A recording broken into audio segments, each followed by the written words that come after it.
Hello, everyone. Welcome to the Moon and Back. This is our All Asian Cast Monster of the Week 3-shot brought to you by our Patreons. Thank you so much for all of your contributions. Because of you, everything that we do here on this channel is possible. Thank you so much. I am so very happy and excited to introduce you to this story. This is a story that is focused on Korean folklore and legends, and we're going to be adding a little bit of a somewhat modern twist. Our game is set in the vaguely Y2K era, and yeah, I'm really excited. But before we get into the meat of it, I do have a few things to share with you.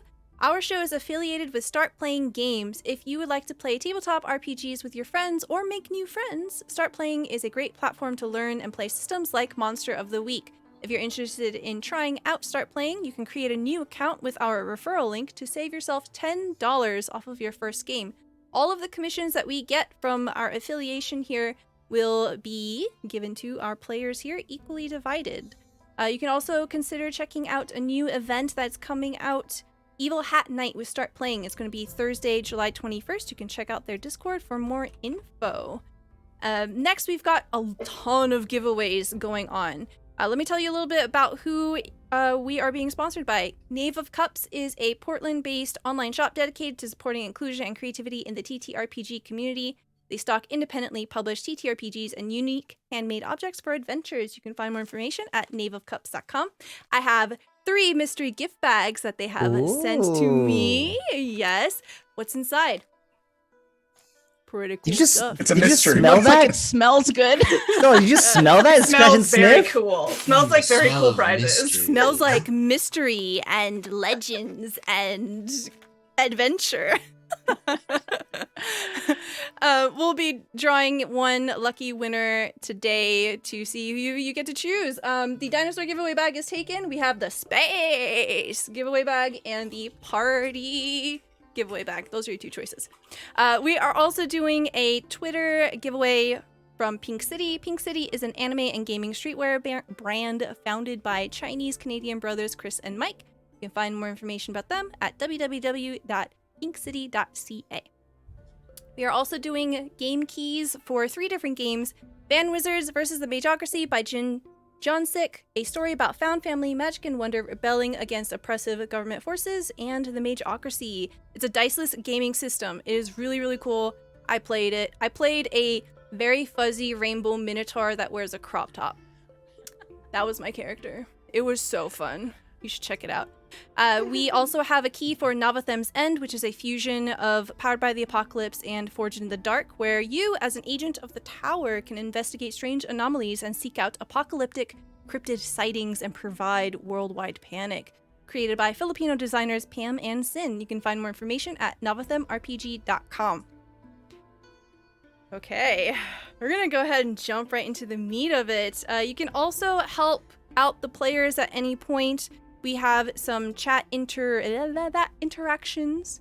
For $5, you can grant a reroll to the player of your choice. $10 grants a luck roll, and $20 adds spice and drama. We're gonna go around, and I'm gonna have everyone introduce to you who they are, where you can find them, and who they're playing today. Tell me something interesting, like one little fact about your character too. We'll start off with Danny. Hey y'all, my name is Danny. You can find me all over the internet at Brutal Dan. My pronouns are he, him. I'm the community manager for Roll20 as well as the community director for Free RPG Day. And today I am playing Abner Alabaster. His pronouns are also he, him. And something interesting, Abner has an obsession with Axe body spray. He loves all types of flavors of Axe, but they're very high flavors. Flavors. He almost treats them as like he only uses a specific amount because his parents can't really afford Axe body spray, so they give him Axe body spray for birthday gifts and Christmas. So he's very stingy about who gets to wear the Axe body spray or be around the Axe body spray that he. That's Abner's weird Axe secret. Is Abner wearing Axe body spray right now in the story? Yes. Abner put some on before he left his house. But he has like 3 different flavors in his backpack. Right, flavors? What are the scents? No, they're scents, flavors. do not eat Axe body spray. The thing about Axe body spray is that you do eat it by being in proximity. That Very is true. The cloud of Yes, Yeah. that is true. Thank you so much. Next we have Z. Hi, I'm Z or Zach. You can. My pronouns are they, he, she. You can find me on Twitter at .com/ZachDevs. I am playing Fifi today, whose pronouns are they, she. Fact about Fifi: Fifi won the Canadian National Fishing Tournament, and they weren't technically qualified to win it, but they won. With catching the biggest salmon. It is the number 4 in the world record, the Guinness World Record. So, but they won it, and it's just something that happened to them, and it will never come up in game. Not me Googling, how much do salmon weigh? Okay, are we talking about the 63-pound salmon or the 9-pound salmon?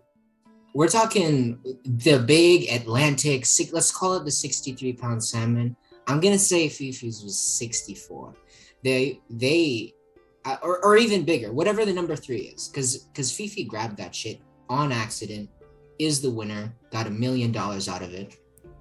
I love this. This is a true fact. Yep. Yes, it is. Thank you so much for sharing that. Thank you. Next, we have Toffee. Yo, what's going on, everybody? I'm Toffee. Pronouns are he, him.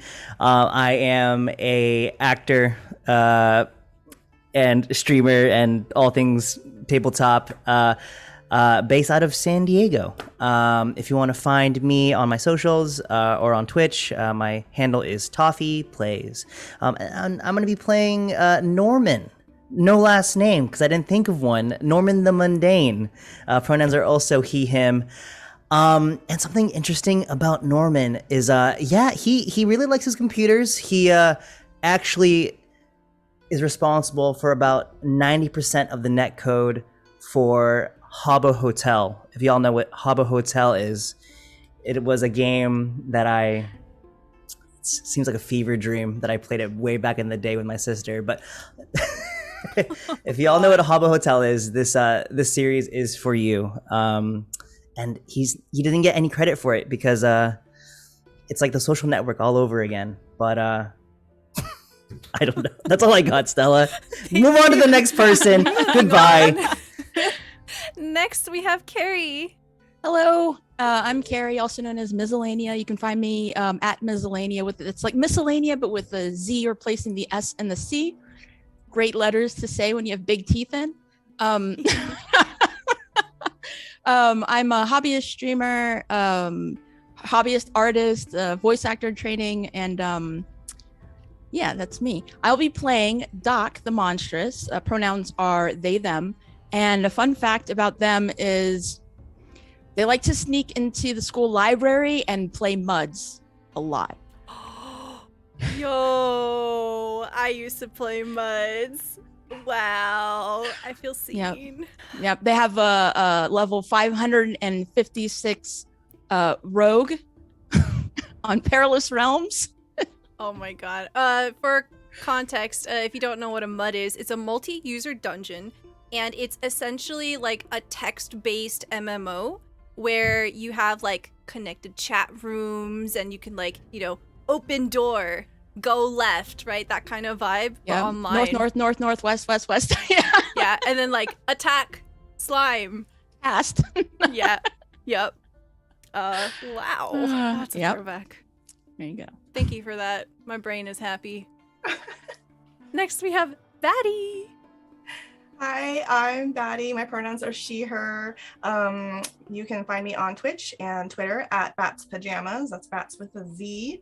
I do a lot of variety streaming, art, music, games, and I am playing Dora, who's pronouns are also she, her. And Dora has a very interesting scar on her cheek. And she got it the day that she first met Doc. And no one really knows this except for her and Doc, but now you know the secret too. Doc played a little prank on Dora, thinking that Dora could sense their presence because they're magical, but Dora wasn't quite fully like in her magic like essence yet and wasn't aware. And a cobbled, haggard figurine that Doc made fell off of a door and scratched Dora's cheek. But Dora was never scared, and she actually thinks it looks really cool. Definitely makes you look more badass. Everyone knows scars make you cooler. Yeah, for sure. All right, I have one question. Oh, wait. Thank you so much, Zombie Fighter 89 for the $10. That is a new luck point for Fifi. So Fifi, you are up to 2 now. Yay! Let's go, guys. I'm not gonna let anybody down today. I'm gonna use it all. You're gonna need it. Fifi's gonna hard carry. Yes. What do you mean That's gonna happen? Okay, I have a question for my cast here. Do we start off with a super sad scene, or do we just like, hiya, punch it into the middle? Sad scene. I'm so down for sad. Yeah. Sad scene. Let's be You won't sad. do it, Stella. You won't. You won't make us cry. Yeah, come on, Stella, you coward. Bring it. Make us cry. Listen, I'll cry I on was in camera. the shower practicing this voice so I can break your heart. Oh no. Alright. Well, it's a good thing my eyeliner's already smudged because it's part of the look. So let's go. Same here. Okay. Mascara is waterproof. I'm ready.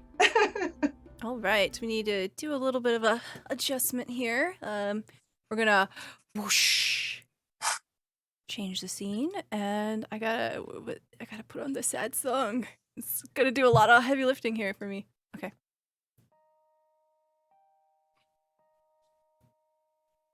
We see the camera opening up on a completely different landscape.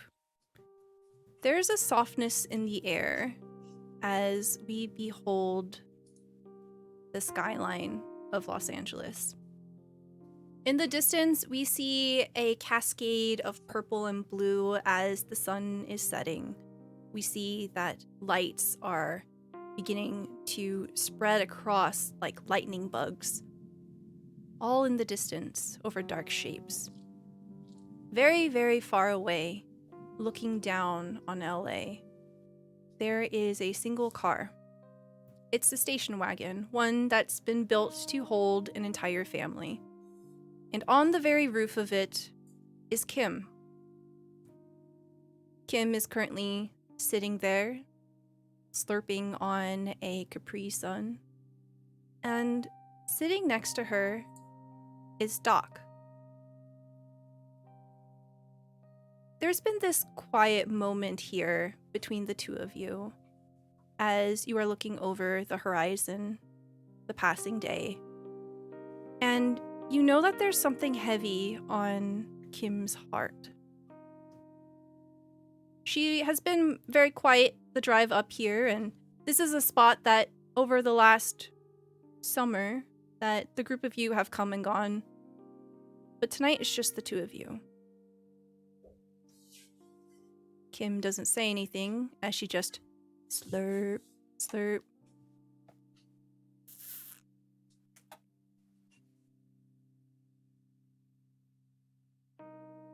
Doc kind of like side eyes Kim a bit, having clocked, the quietness on the drive. Looks out over the city. It's really beautiful.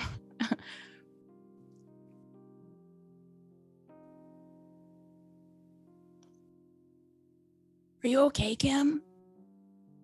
You've been really quiet. I've been wondering if you were gonna ask. Listen, we've become pretty good friends, right? Yeah. I haven't told anyone else, and I don't really know how to break it to them. We've spent so much time over the last year, and, well, I never really felt like I really belonged anywhere the way that I have this last summer. And you know, our little spooky squad, we can tell each other things, you know? Things that other people don't just get.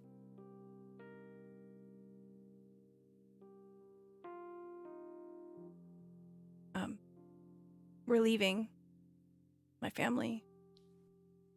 We're going back to Korea. Something about my grandmother needing us, or I don't know. My Oma is being really vague about the details, but you see her crumple up the Capri Sun. You hear it crunching between her fingers as she hugs her knees to her chest. Doc climbs up onto their hands and knees and gets real close and says, "Why do you have to go? You don't have to go. You can just stay. You can stay here with Dora and I." It doesn't really work like that. Maybe in some families, but I don't want to go. I don't want to go, but You don't have to go. Who cares how it works? You can just stay with us. You make things work how you want it to work. you see Kim push up her glasses as they slide down her nose, and she's a scrawny thing, 5'2". Her hair's always a mess. Her dark eyes are wild and wet. You can see that she's trying to hold back tears as she's looking at you. I don't want to go. I want to stay here with you, the rest of the squad, but I have to. It's a family thing, you know. We have to be there for each other. How long do you have? We're leaving at the end of the summer.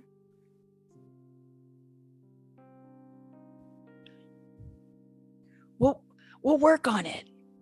Maybe you don't have to go. We'll just...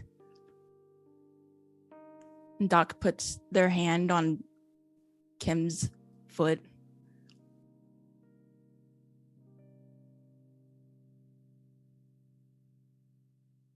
You see her reach forward and she puts her hand on yours.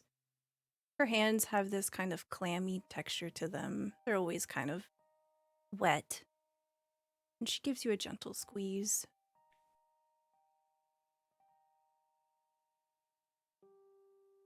I wish for a lot of things, but you know, we're just kids. And we have to play by different rules.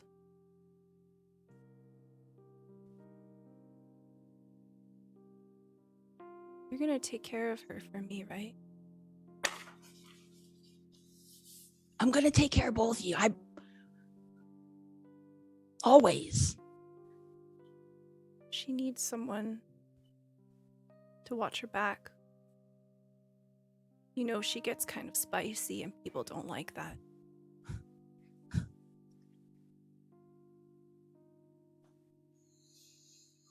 Yeah.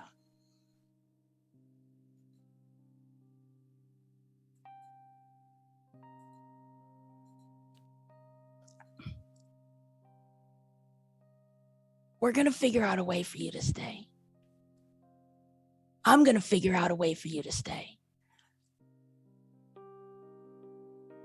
And Doc climbs up and gives her a hug around her shoulders.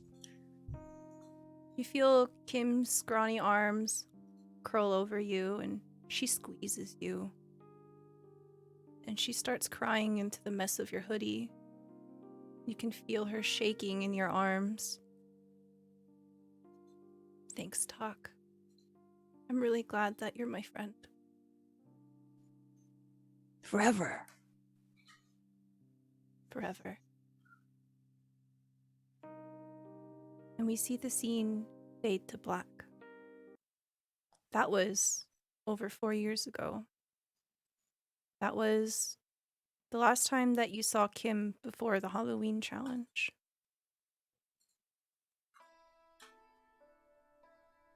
As the scene opens back up, we see Doc standing there in an open kitchen.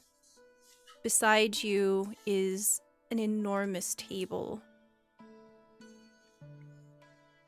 It is covered with food, aromatic in all directions. You have rice cakes, you have prepared fruit, fried fish. And in front of you is a very peculiar person. Someone you've never seen before. Dressed in this very elaborate silk robe is a woman, a bit on the short side, perhaps a few spans taller than you. But most noticeably, she has a pig head.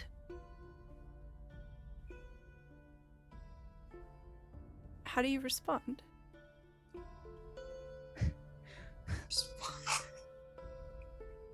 Doc's one eye goes impossibly large, and their arms kind of stretch and reach down to the ground, and their back kind of hunches into like a cat pack with its hackles and things. Who are you? What? Oh, my name is Bora. Welcome to my home. Oh, you see her bopping up and down excitedly, but her hand remains on the ladle. She doesn't move away from the stove. Oh, I was hoping that I would have some company. Doc's form kind of settles in, and they inch towards the table, and they start reaching out for a persimmon. Yes, you find this sweet, decadent-looking persimmon, and just by making contact with it, you can feel that it's perfectly ripe. It's juicy. It's just the right amount of supple beneath your fingertips. Because we know those can be super fickle. Yeah, it's not hard as a rock. And still slowly, Doc starts to put it towards their mouth. Yes, help yourself, please. Just like starts eating it. And after a couple of bites, they look at the pig-headed woman. I mean, obviously, they pulled their mask down, so, you know, they're in full view. And are you a friend? Oh, I hope so. You must be a hunter. And as she asks that question, we're going to cut back up into the attic. Just as a quick refresher, the group of you had somehow transported through this mirror and portaled into this dark attic. You can see that there is absolutely no sunlight peeking through the thatched roof above you.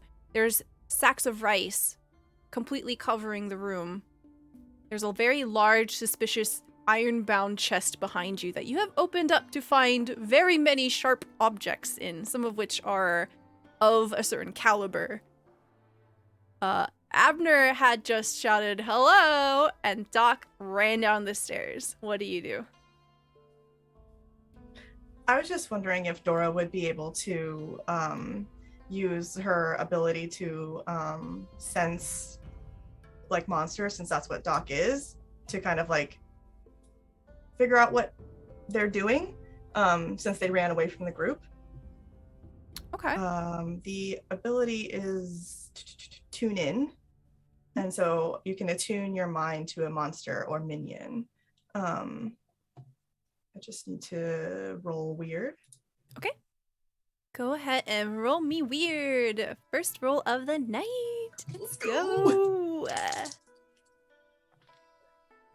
All right. So I got a 4 and a 3, and I believe my thing is 2 that I add to it.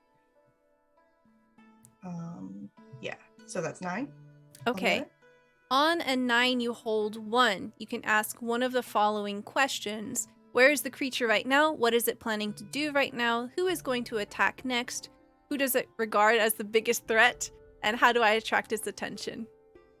I'm gonna say, probably what is it planning to do? I know where it is. Like Doc ran downstairs, but I'm gonna say that maybe I'm trying to like tune in and be like, what are you doing, Doc? Yeah, I think like this precise moment is Doc kind of like persimmon, devour. Yeah. Okay, so that's what I get from that like vision, however that works. Yeah, can you describe to me what this looks like? You can take any creative liberty here as you're using this ability. Yeah, I'm thinking that maybe she has telepathy, but she's also just sort of like kind of coming into her powers and like understanding like how to use them. And I would think that in this situation maybe they're a bit heightened since there's potential danger and it's like an unknown situation. So I'm gonna guess that as Doc is running down the stairs after she already was like, Doc, don't, maybe she just goes and like kind of like it closes her eyes and like tries to really, really focus to see if she can like see what Doc is doing. And I'm gonna guess that in her mind's eye, she like sees almost like Doc's point of view, like first person video game style of Doc like grabbing the persimmon, and it's kind of fuzzy and she can't quite make it out, and she's like, what is that? But then she realizes, well, obviously it's food, like Doc's about to eat food.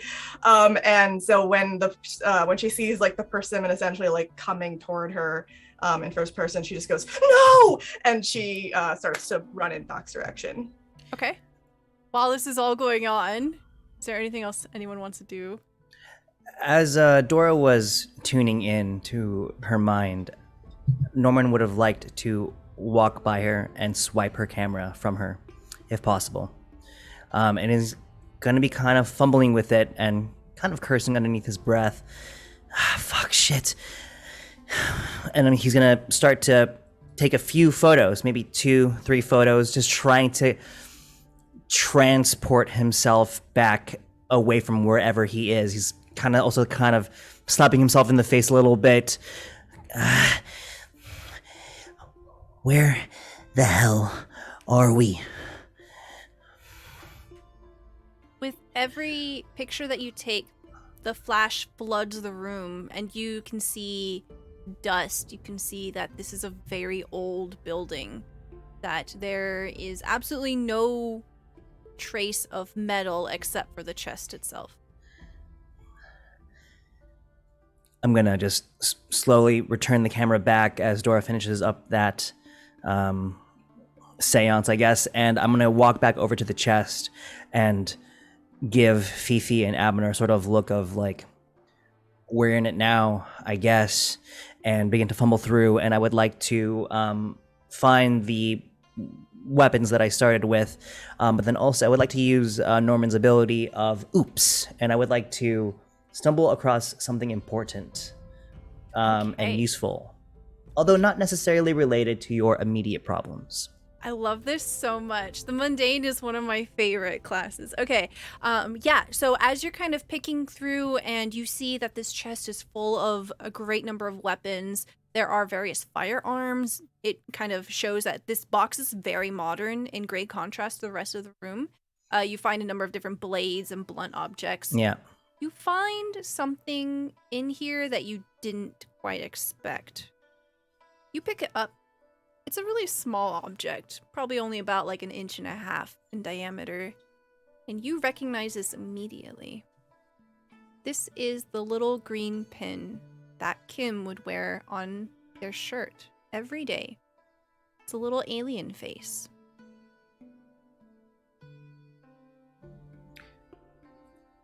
Okay. I will pocket it into my front pocket in my t-shirt. And I would like to also retrieve out of it a small handgun, because the other guns, they're looking too big. I don't know what I'm going to do with like a 50 cal Barrett sniper rifle. It's too big. So I'm going to put all that away and just take out the small little handgun. And I'm kind of holding it with with extreme caution, as I don't know. It's surprisingly heavy, and I just tuck it into my waistband close the chest and wait for everyone else to finish up what they're doing up here. Okay. So Fifi and Abner, you see Norman kind of moving towards the chest. Dora's like going towards the stairs. What do the two of you want to do here? I'm gonna say, so like Fifi's just going around like putting on battle makeup and stuff, and looks over the chest. The top of the chest is the dice tray, like this, while Norman's looking through it, and Norman and Fifi's like, Norman, do you know anything about quantum superposition? The only word that I understood in that sentence, Fifi, was my own name, and no, I don't. Well, I don't know anything about it either, but I have a feeling it has something to do with what's going on. And I suspect that maybe Abner knows something about it, right, Abner? And while you're like searching through the chest, that's when they see the little alien pin, and they just trail off.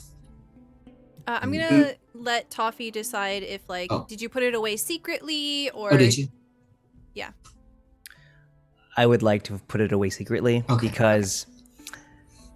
Norman in the first episode was kind of denying the idea of Kim being a presence here. And when he notices that, oh shit, this is probably something to do with Kim, he's going to try to do everything in his power to try to squash that and not make his fears become a reality. Okay? Out of sight, out of mind type of deal. Mm-hmm. Not the journalist hiding the evidence. Yeah. Oh no. Then Fifi just says, right, Abner? It's a baseball thing, right? Quantum superposition.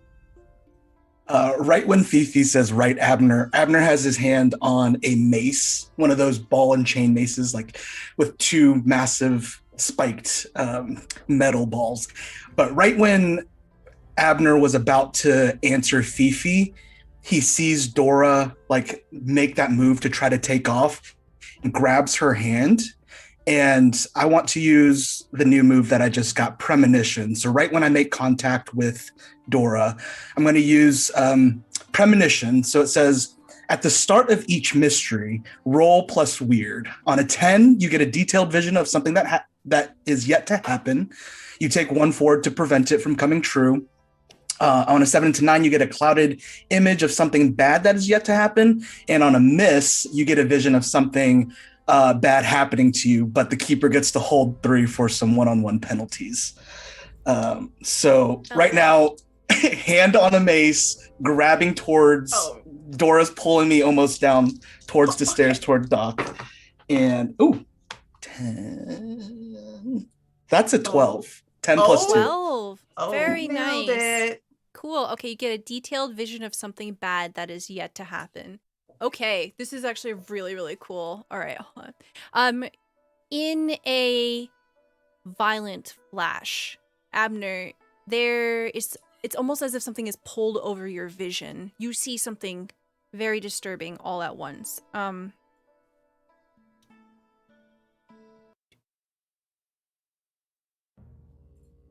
You see something completely different. You are taken out of your body, and it's almost as if you're thrust into an immersive experience of some kind. It is metaphysical, it is jarring, and you feel almost as if you don't have a body, you are just an observer.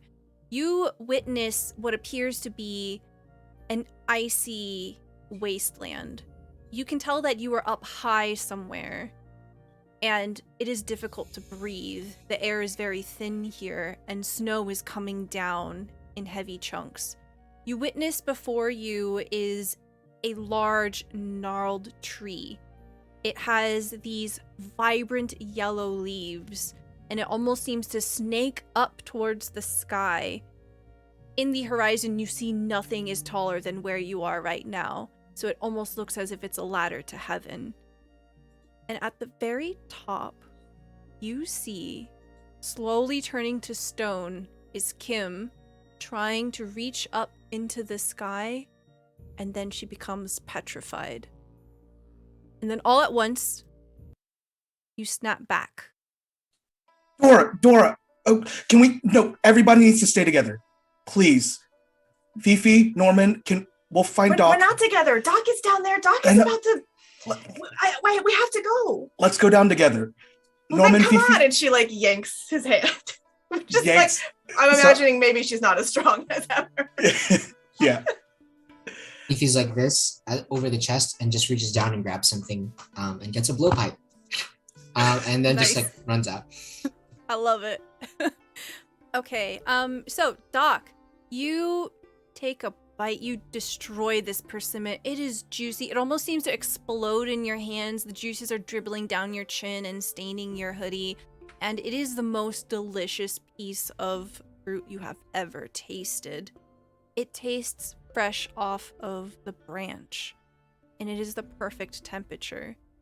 And you realize as you look down to the plate where you had taken it, it's almost as if you had never taken it. The void where it used to be has been replaced with another persimmon. And you see the pig woman is just smiling at you, and she begins to slowly tock, tock, tock, tock, tock, tock, stir her ladle again. Are you gonna hurt me? Oh, that wasn't my intention at all. Where'd you get all this food? Oh, I made all of it. You see, it's Chuseok, the Harvest Festival. We are going to have a giant feast with the entire village later tonight. What? Under what circumstances was that flashback? Was that just would that I mean, obviously that would be something I would remember.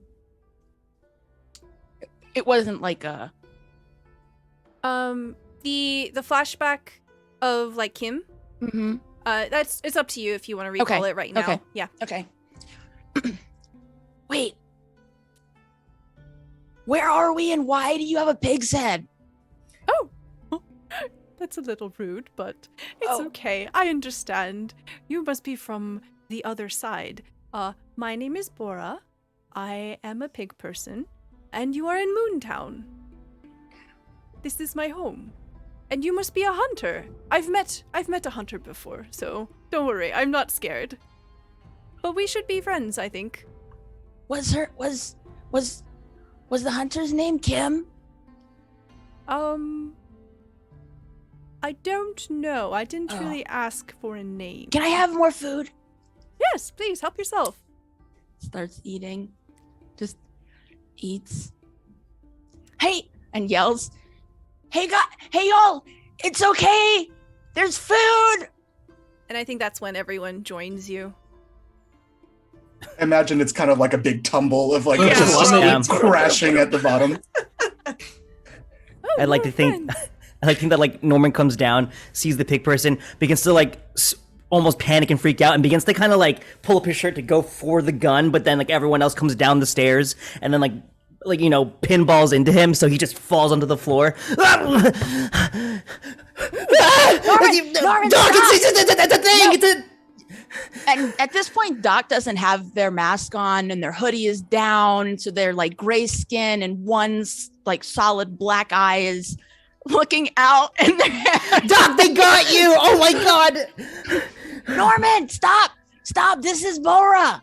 This is their food. It's okay to eat and starts eating And Dora's like, Doc, you don't know that it's okay to eat. We don't even know where we are. Did you ate the food? We're in Moontown. Moontown. It's safe to eat, don't worry. I made it myself, and it's fresh. It's so You fresh. are- Oh, I'm so sorry. My name is Bora. I'm the pig guardian. Guardian, where are you guarding? This food, I guess. Oh, well, you didn't do a very good job because my friend Doc just ate your food. No, so I asked. It is the I was- purpose of the food, so please help yourselves. and Dora just like turns to Doc and she like is looking very like intently into their eyes, and she's like, Doc, how do you feel? How do you feel when you ate that? Are you okay? Like, was it actually just fruit? Like, are you okay? Doc! I don't feel so good. I'm gonna sit down as Norman pulls open a chair at the dinner table, and is just like slowly locking eyes with Bora. Like, You're gonna kill me, aren't you? I'm so sorry. As I sit down at the table. Oh, no. I would never, ever hurt anyone who's a guest in my home. Can I Fifi's- just... Oh, Go ahead. Go I ahead. was gonna say, Fifi's gonna get up from the pile and go over to Bora and be like, "Hi, Fifi Mendoza Swansea. Quick question. So my friends and I, we were on a bus and we were driving to go to a place, and then the bus stopped, and then the road disappeared. It was like first it was asphalt, then it was dirt, and then we were like, oh, what's going on? So we got on our skateboards, and Norman freaked out a little bit, and then we saw a house, and the house felt familiar, and we were like, oh, what's going on here? So we searched in the house, and then we go upstairs, and there's a mirror, and then Dora here took a picture with the camera, and then like we saw a flash from a friend who we haven't seen in a long time. Don't talk to me about it. I'm very emotional. And then all of a sudden we're here. So I guess my question is, what? I don't really understand most of what you just said, but you seem nervous. A little bit, but also it's really nice to meet you. It's so nice to meet you too. You notice as you kind of like extend your hand out towards them, they don't really reach out for you. They just continue ladling. Well, you're welcome to stay as long as you like. I'm sorry I don't know who you're talking about. You said Kim? Yeah, yeah. Actually, Bora, we'd like to leave as soon as possible. How do we leave? I don't want to leave The yet. door's right there. Good, I'm gonna walk. Bye, Bora. Bye. As I go out, as I open up the front door and I take in what I see right in front of me. Okay. What does Norman see? You open the door and you see a very vibrant landscape all around you. It is completely dark, but the entire town is lit by a number of lanterns. You see that the building that is across the street from you is of an ancient design. You see that it has these sloped rooftops made of very intricately detailed shingles. You see that the walls appear to be made out of rice paper and wood. There is no trace of iron or metal to be seen here. It's almost as if you're stepping into a Korean folk village. You see that there are cobblestone roads here, no poured concrete of any kind. And the lanterns have this very distinct flower, this 5-petaled flower that kind of spreads out in a blossom, and they are painted pink. So a soft pink luminescence washes over what you can see of Moontown. Being overwhelmed from what I see here in the doorway, I am going to immediately close the door from the inside, slap myself in the face, then reopen the door to see if it changed. You open the door and you can see that there is a child with a tiger head and a tiger tail walking by. They look at you and then continue walking. Close the door again, and I kind of like, my back's up against the door, and I just kind of slide down. Oh my god, this is terrible. As I walk back in, sit back down at the table. I'm back. Hi. Doc hands Norman a fish cake.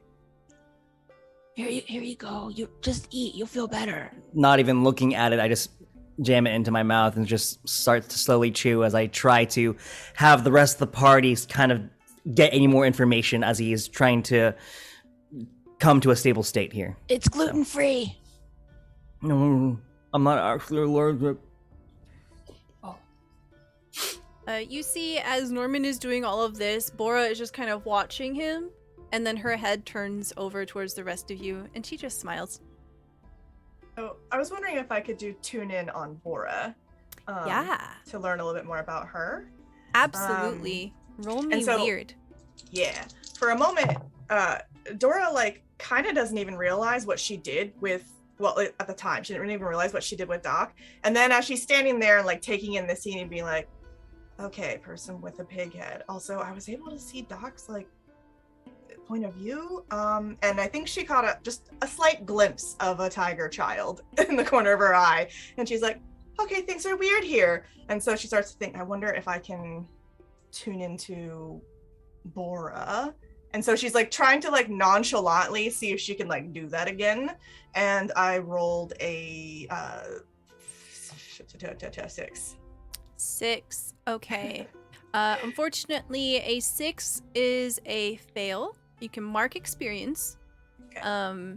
You try to tune into Bora, and I will tell you this though, you aren't able to make that same connection as you did with Doc, but because of your spooky nature, you get the sense that maybe it didn't work because there is something magical about this being.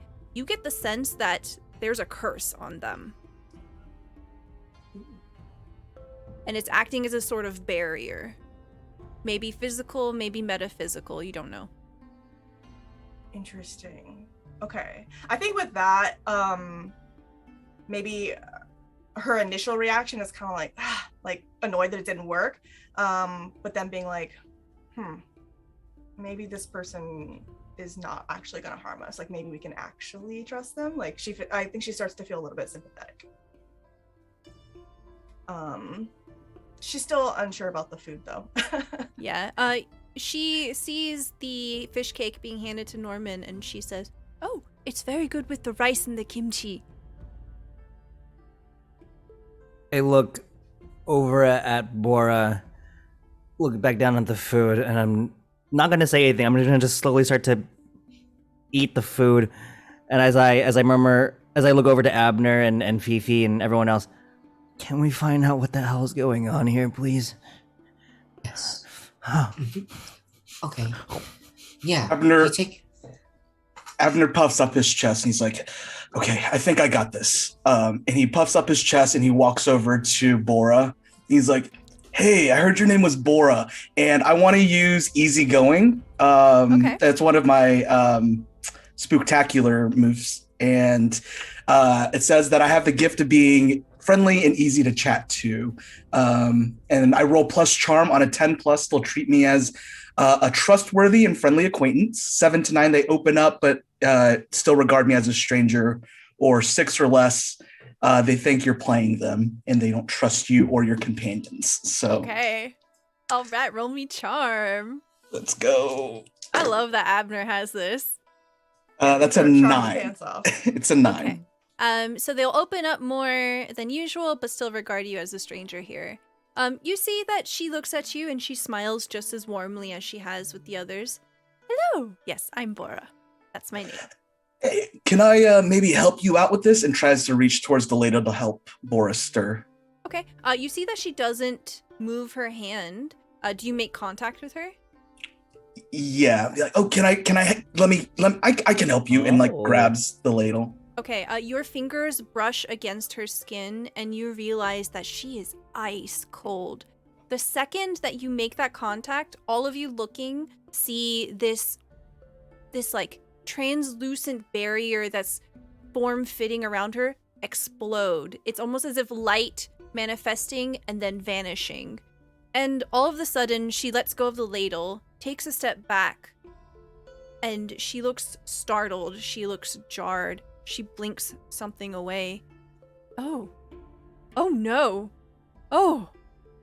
Thank you. Oh, dear. Are you okay, Bora? I'm not sure.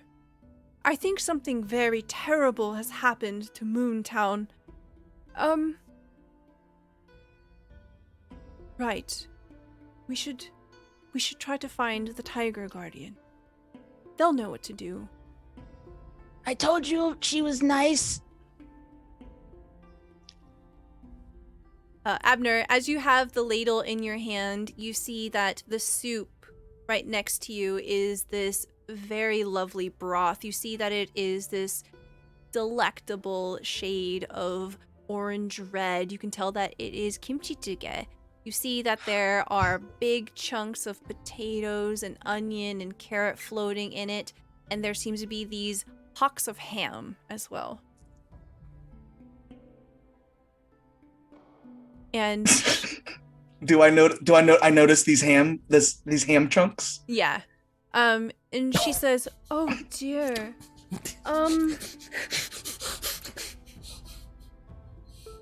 Oh, please excuse me. Oh, make yourselves comfortable. Please, my home is your home. I need to go see if everyone is all right." Bora, you're a little cold, and I want to try to ladle her some of the chige, and like warm her up if she's still cold, and like invite her to have a meal with the team before she rushes off. Yeah. You doing this kind of makes her seem to slow down. She takes a breath. She accepts the bowl. You find this very lovely chestnut wooden bowl and you ladle it out. She sits down at the table and she begins to take sips of it, and you see that she visibly relaxes. Thank you. Oh. If I'm correct, I think we've been stuck in a loop for about 4 years.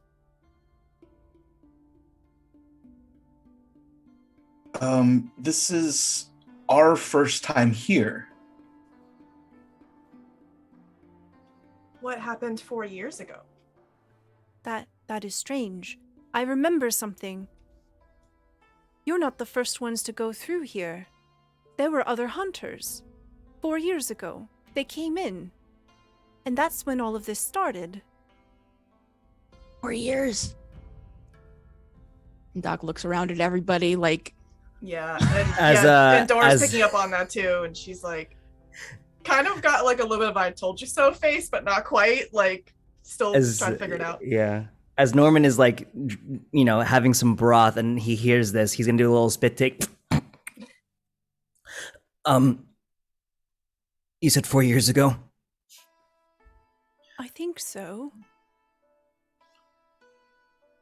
I've been in some kind of a sleep, I think. He's gonna slowly reach into his t-shirt pocket, look at everyone, and then just throw it onto the table. Norman, what is that? Kim's? I found it in the chest upstairs. In the chest? And you didn't tell us? I'm telling you now, it's right there.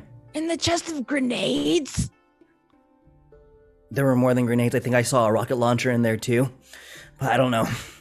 It's all there. That's Kim's, no doubt.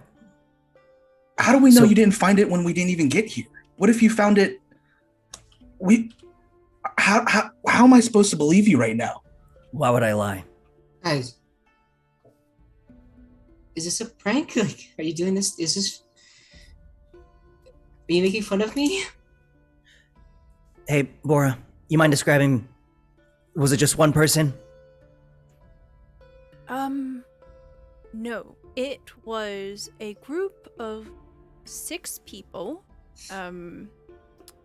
They were of different ages. A woman, a man, some kids, a teenager.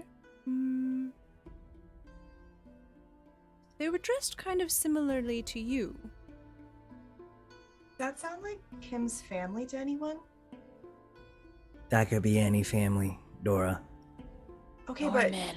if you're actually telling the truth, which, like, I don't know, but if you are and you found that here, then it's Kim's. And what Bora's describing kind of sounds like Kim's family. Don't you agree? I mean, Yeah. a mom, dad, parents, siblings. Yeah. But how? And Bora, you said you were going to make sure everyone was okay? If this is what I think it is, then I think it would have affected the whole town. Well, if there's a possibility that Kim is here, we have to find her. We have to find her. If this has been happening, stuck in a loop for 4 years, that means Kim could be here. Kim's family could be here. We could find her. And Dora's gonna go and pick up the pin and just kind of like look at it closely. I don't know if I can do investigate a mystery here. Yes, you can. Okay, you can cool. absolutely use any of the general moves at any time you like. So to Sweet. investigate a mystery, roll sharp. Oh, yes. So I rolled an 8 and I have 2 on sharp. So that's Okay. a 10. That's a 10. So you get to hold 2. So you get to trade these Okay. 2 tokens in for any of the following questions. What happened here? What sort of creature is it? What can it do? What can hurt it? Where did it go? What's it going to do? And what is being concealed here? You can ask 2 of those questions. I'm definitely going to ask what happened here. And I will probably also ask what's being concealed. Okay. As you're trying to look around, piecing together all of the different pieces of the puzzle, and perhaps even activating your magic, you can decide how to narratively bring this to life. But you get the sense that there was a curse of some kind. It very clearly affected Bora, and when Abner touched her hand, she seemed to break out of it. The way that she's freaking out, she clearly doesn't have all of the information here, and her first motive seems to be concern for everyone else that's around her. As far as what's being concealed here, you don't know who's responsible for this. You don't know what the conditions of it might have been. But clearly there is some sort of magic at work here. Perhaps the same kind of magic that influenced you coming here to begin with the strange affliction of the road, disappearing, the haunted house. Yeah, I'll say that Dora's like starting to put the pieces together since she is, the spooky and has some sort of like innate like magic abilities. And she also has telepathy. So I'm just going to use that as flavor to say that when she picks up the pin, she kind of just feels a sense of, what you just described. And she is realizing she almost kind of like gets a flicker of hope in her eye, or in her eyes, because she just, said everyone Kim might be here, but now she like really, really believes that Kim is here. And she is invigorated to try to find Kim. And so she just like clenches it really tightly in her fist and she says, Kim's here. We have to find her. She's here. I believe it. I believe it in my soul. She's here. Bora, who's the tiger guardian? What did you say? Who we have to talk to? Please, just where do we go? Yes. Well, if you head down the street, it will go to Taeyang's house. Taeyang is the tiger guardian. He is superior in all things regarding expelling evil spirits. Do you consider us an evil spirit? I don't think so. I vaguely remember that when the hunters came through last time, that there was a grand celebration. We were all very, very pleased at their arrival. Why are you calling us that? Hunters? Oh. People from the other side. They come through sometimes to help us fight the evil spirits. Like fight, like 1-2, like. I suppose. I will admit that I haven't seen it up close, but I have offered refuge to them in the past. Have some of these them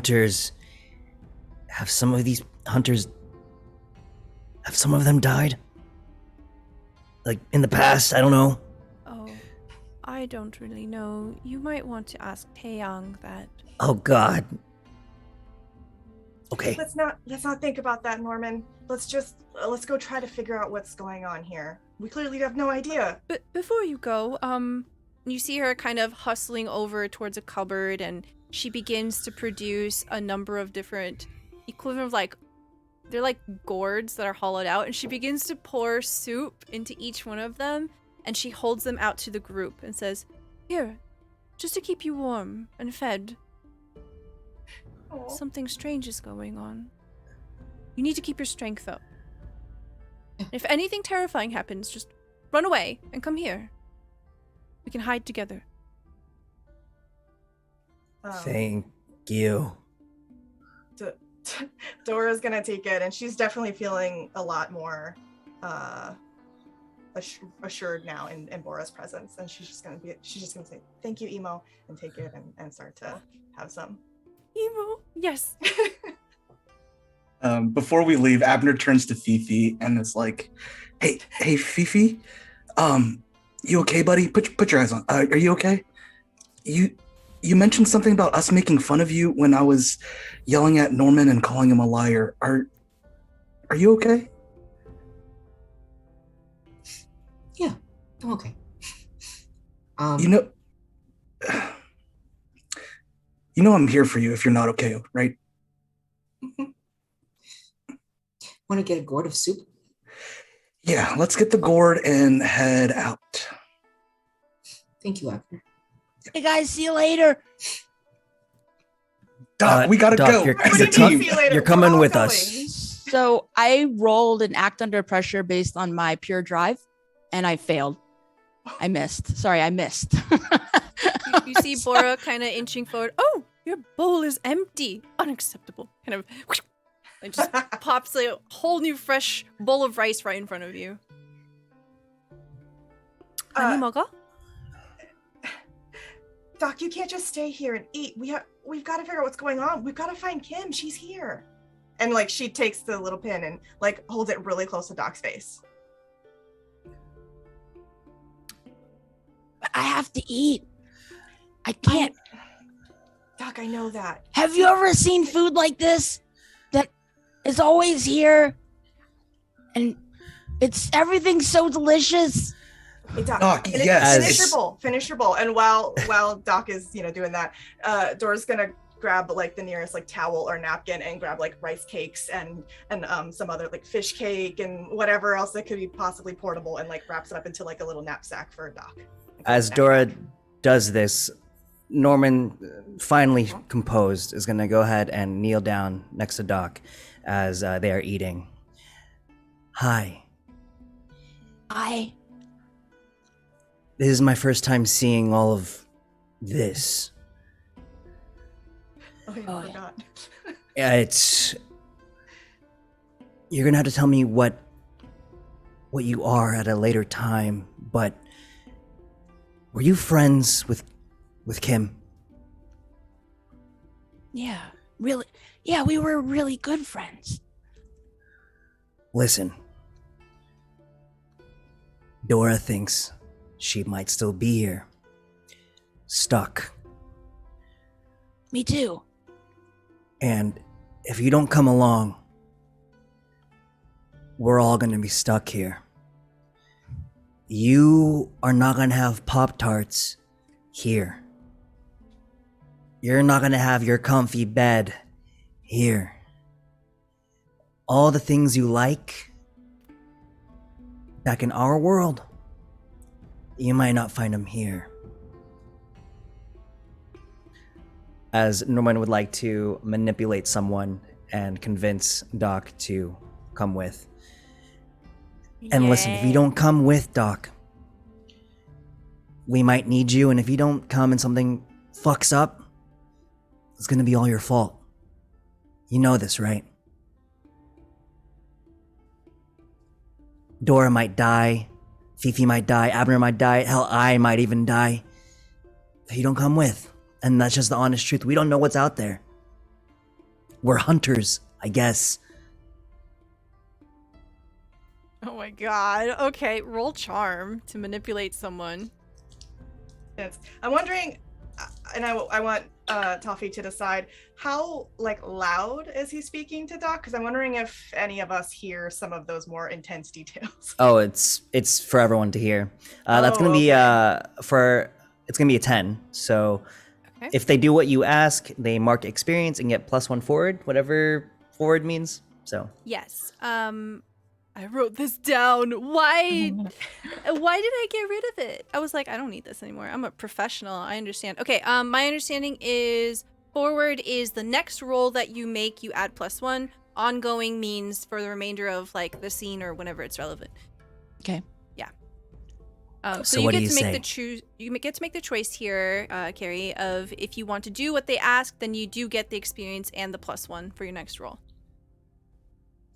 I mean, a lot of what you're saying makes sense. And Doc stands up onto the chair and leans over the table and starts putting food into their little front pouch of the thing. And they have a gourd and they get up and they, okay, all right, I'm ready, Norman. Dora, Everyone. the little like knapsack of food that you've constructed here, it's specifically on this very thin silk scarf, and it has all these vibrant colors. It's got like pink and blue and this very intricate floral design. Yeah, and so after Doc fills their pockets, I'm just gonna go up to Doc and like kind of Dora will put her arm sort of like around their shoulder and like give a little pat, and then with her other hand bring the little snack baggie in and be like, come on, you're all set for the road, let's do this.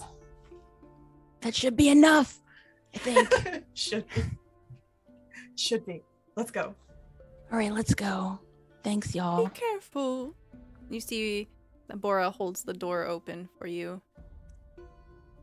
Doc looks longingly back at the table. Doc, if we find Kim, we can go over to her place, and you know her mom's gonna feed us just like this. Use that as motivation. I'm ready. All right. And we have this little montage here of the group of you pushing your way through Moontown. You see much of the same thing. You see that there are quite a few houses interspersed throughout this area. You see that there is a main square that's opened up.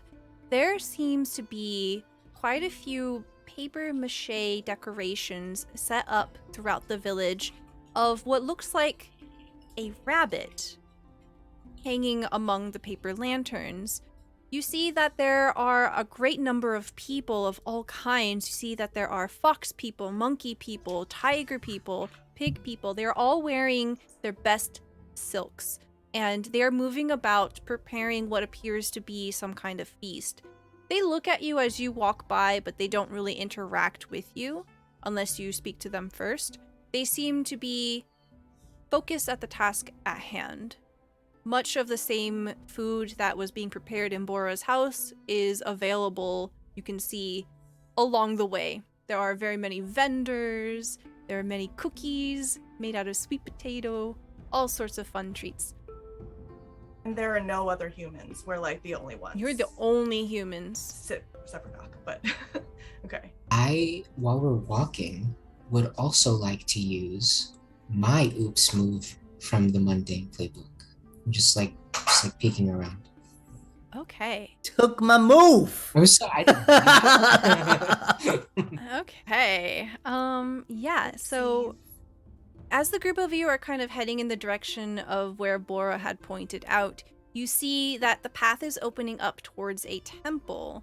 And the temple has a very large stone tiger head right in the front. And as you're walking up towards it, Fifi, you trip on something. And you realize that it is a fallen piece of rope. And attached to the rope is a talisman. You see that there is this yellow, very thin paper, and it has some painted letters on it.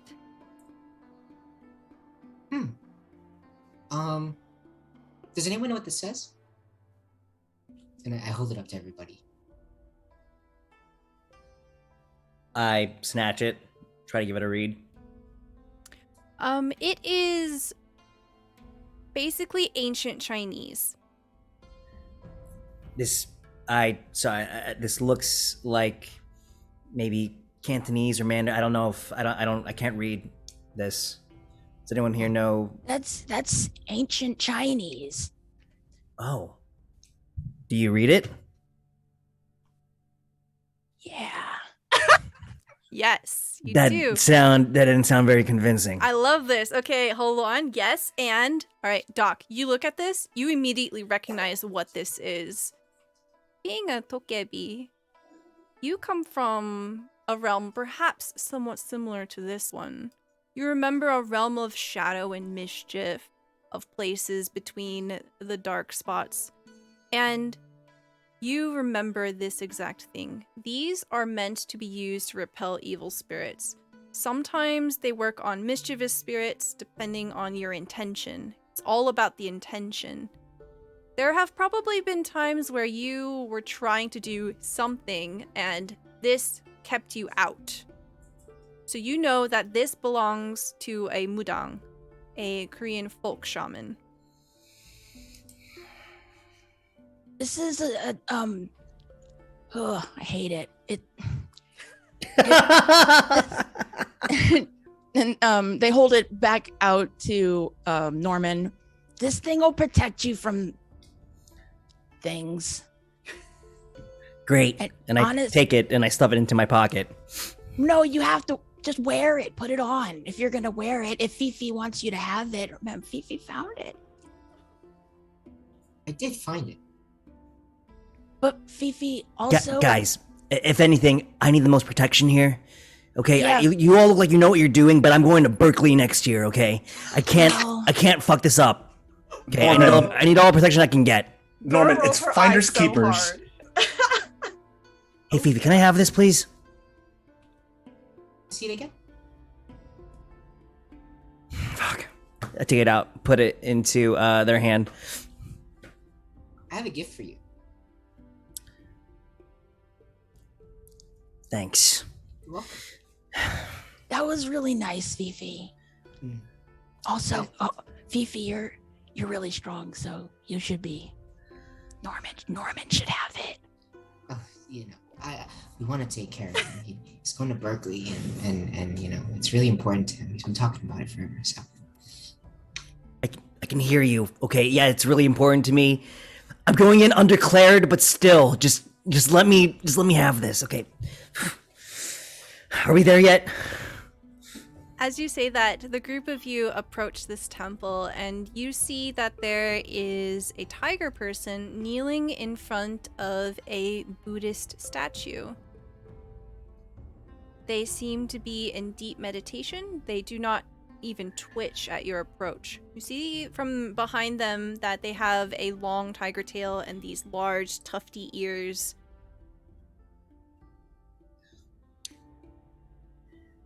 Someone go talk.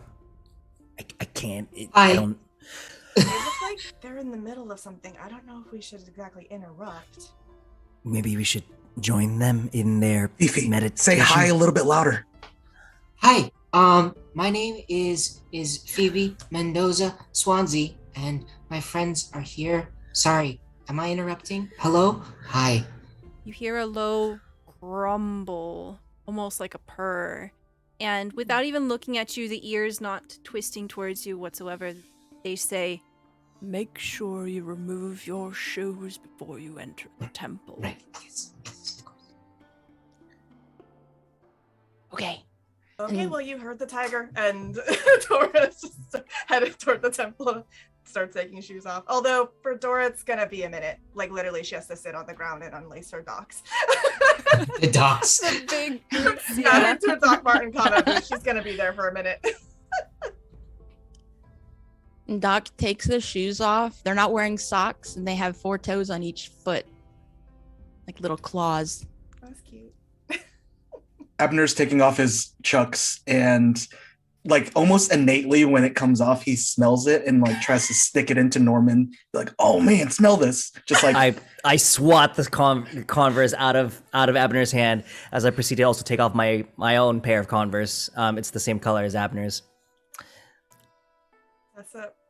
That's pretty cute. I'm just saying. So cute. Oh, Abner, can I smell? yeah, if you go get it, Fifi, you can smell it. Norman, why'd you smack that out of my hand? Your feet stink. Okay. We used to have feet smelling contests. Yeah, of course my feet stink. Okay, maybe don't say that out loud. Weird. We don't say that out loud. Thanks. I think at this point, you do see the ears kind of twitching in your direction, but they remain facing away from you.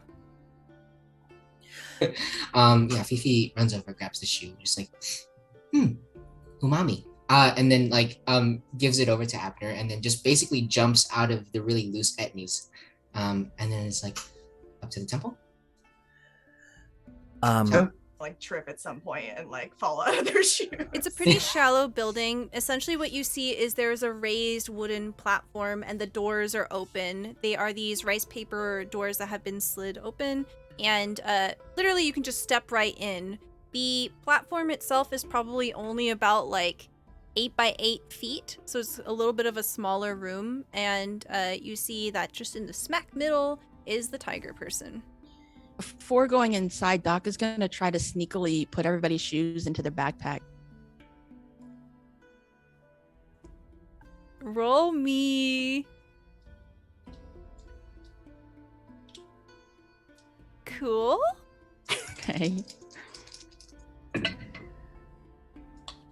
6. Okay, that's a miss. You can mark some experience points as you loudly and terribly try to do this, and everyone sees what you're doing. Doc, what are you doing? Dora's probably be like, don't touch my docs. You know Wait, better. I'm saving our shoes. We got it. What happens if somebody steals them? No one's gonna steal my smelly shoes. It'll protect all of us. You kind of do have a point though, Doc. Yeah. Take our shoes. Take If anything, I like a gesture for Doc to take like literally our shoes.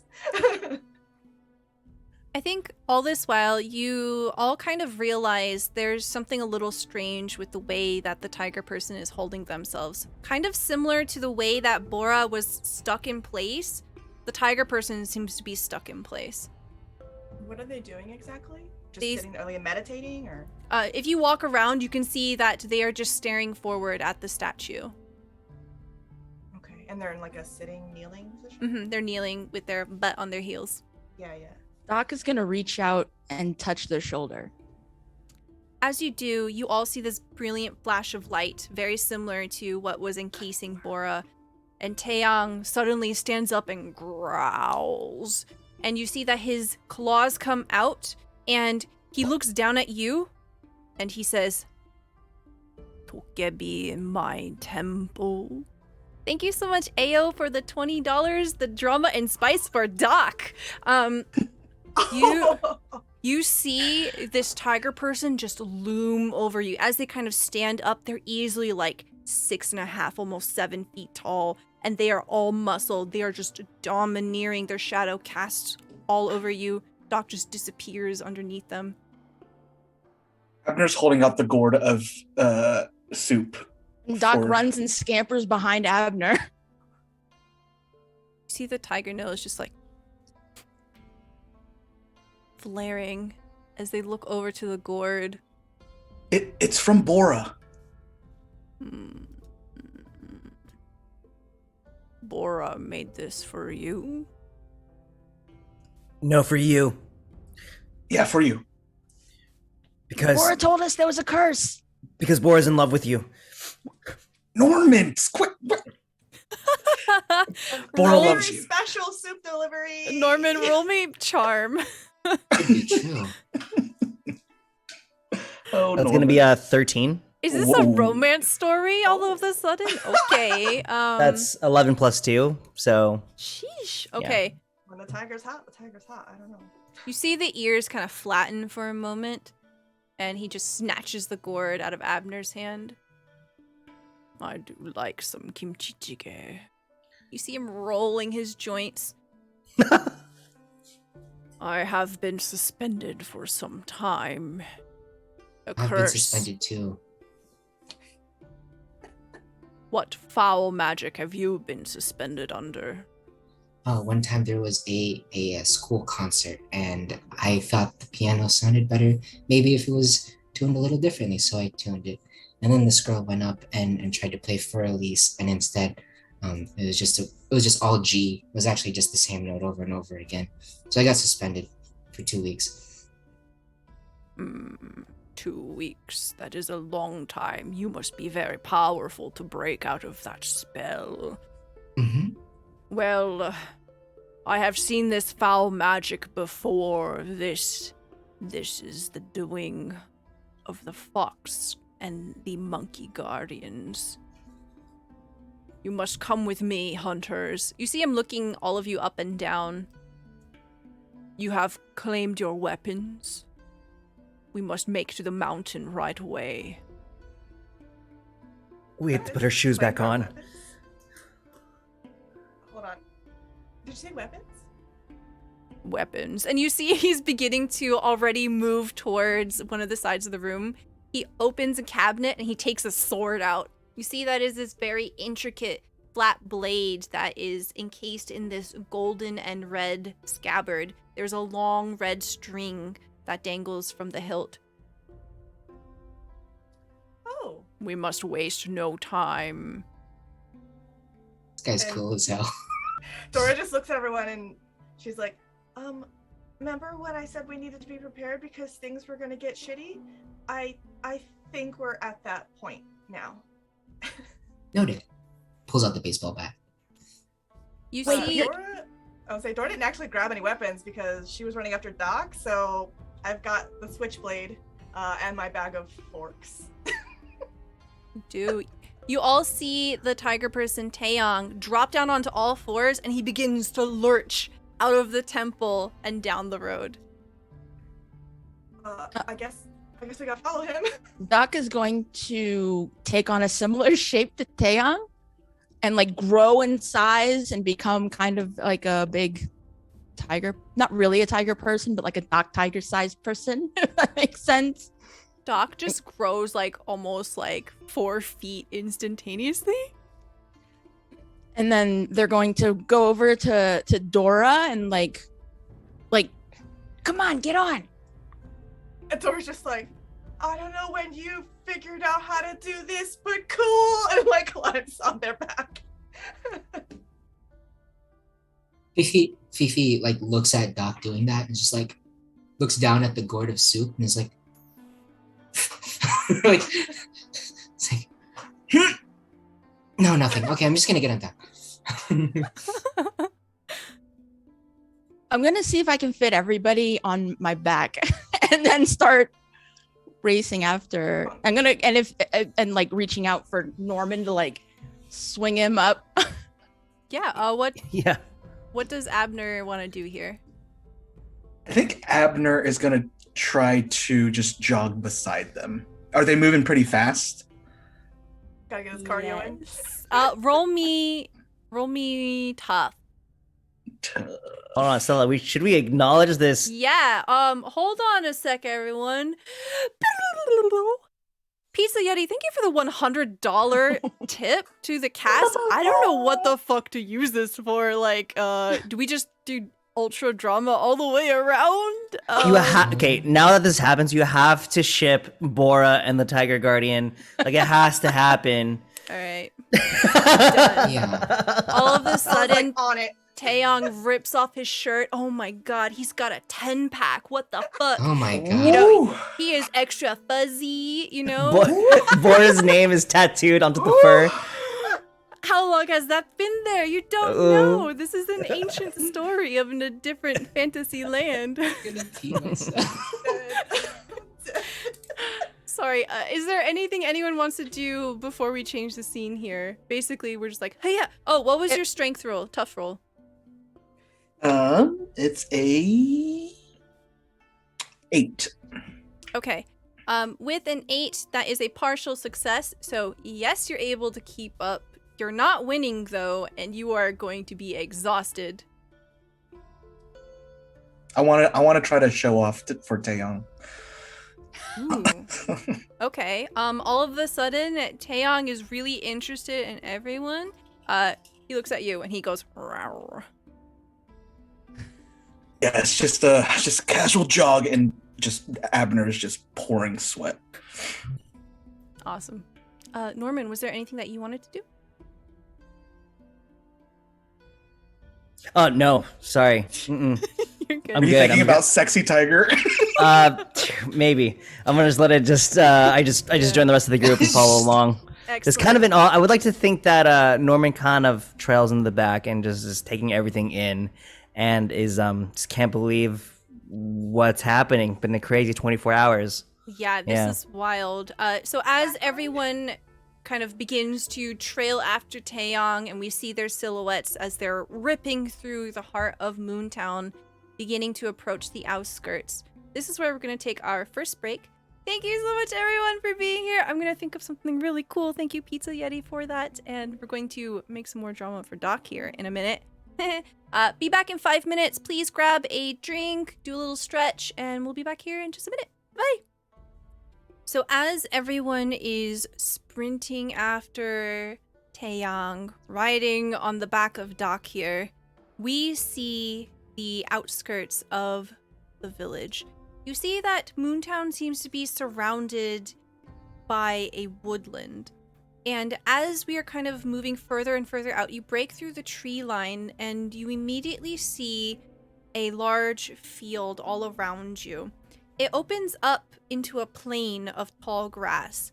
And one of the things that you notice most interestingly about this field are a number of different totems.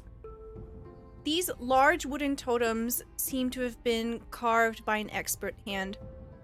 They are spread throughout the area, almost encircling the woods that are around Moontown here. And the way that you would basically describe them is weathered wood, very tall and cylindrical in shape, but you see that all in one piece, they have these very intricate headdresses that have been painted black and these large laughing faces. And you see that they bear a number of different wrinkly features like the eyes, nose, and oversized ears. And as you are running past them, you see that Taeyong looks at them deliberately and gives them a nod.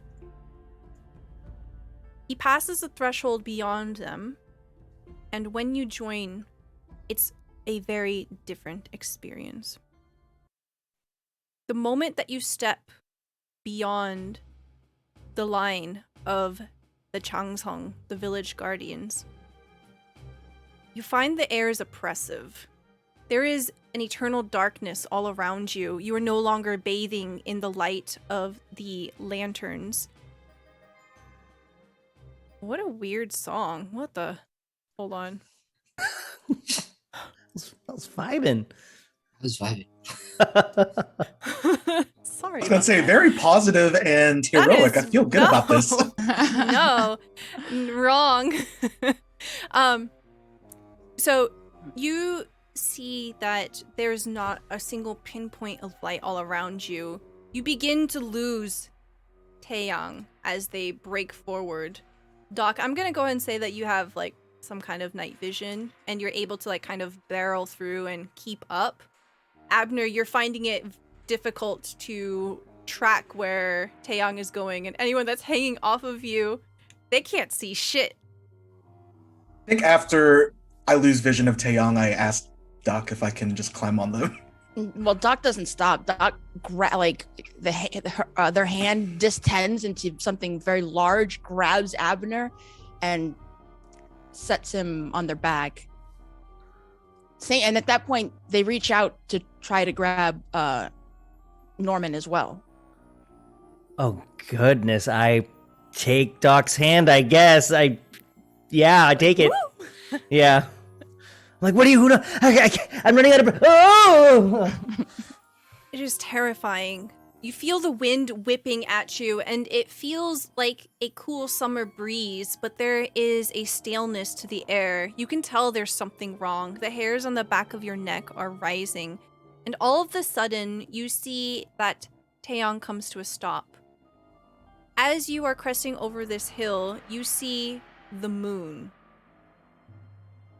The moon is completely empty. All you see is a very small halo, and you don't see a single feature on the moon itself. It is a dark gray color, almost as if someone had turned off the light and scrubbed every crater, every feature off of it. Doc comes up to a skidding stop next to Taeyong and kind of shifts back into their normal form. Everybody settles. Why do we stop? What is going on out here? I knew it. You see Taeyang whip around towards you, and the way that Cat's eyes kind of like turn into golden discs, he looks at the group of you here in the darkness, and he says, 4 years ago, the Fox and Monkey Guardians must have taken the opportunity to seize the Moon Guardian's throne. I think it has something to do with the reappearance of hunters. And that's us, right? That's not me. I Doc think we scurries are. behind Dora. No, not you. There was another band of hunters that had rolled through. I do not know what became of them, but I think they were responsible for this. So what do we do? That is a good question. He holds up the sword and he assumes a combat position. He says, "They will be upon us soon. You should ready yourselves. Wait, who, what? We are outside of the border of the Changsong. We are on our own. We will have no protection from the evil spirits that haunt this place." You're gonna protect us, right? He like looks you up and down. No guarantees. Okay. Norman immediately puts his belly to the ground and begins to reach into his pocket and pull out the necklace, the protection necklace, and begins to try to put it around his neck and is just hiding on the ground. Doc pulls out their kitchen knife.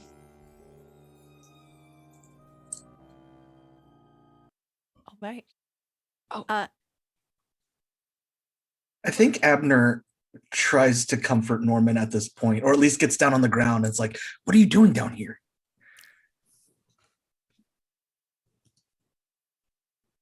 Norman? So, what? What are you doing down here? Protection, evil spirits. I have a gun. No, we need to ready ourselves. I am ready. As I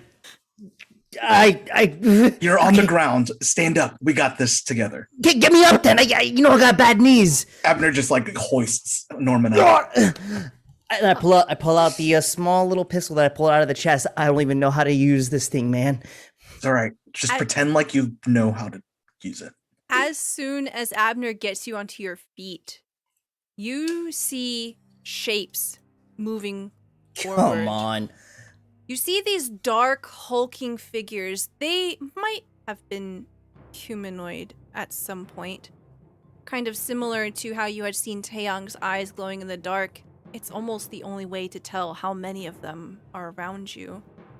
You see these lurking shadows beginning to pull in from all directions. They're surrounding you from all sides.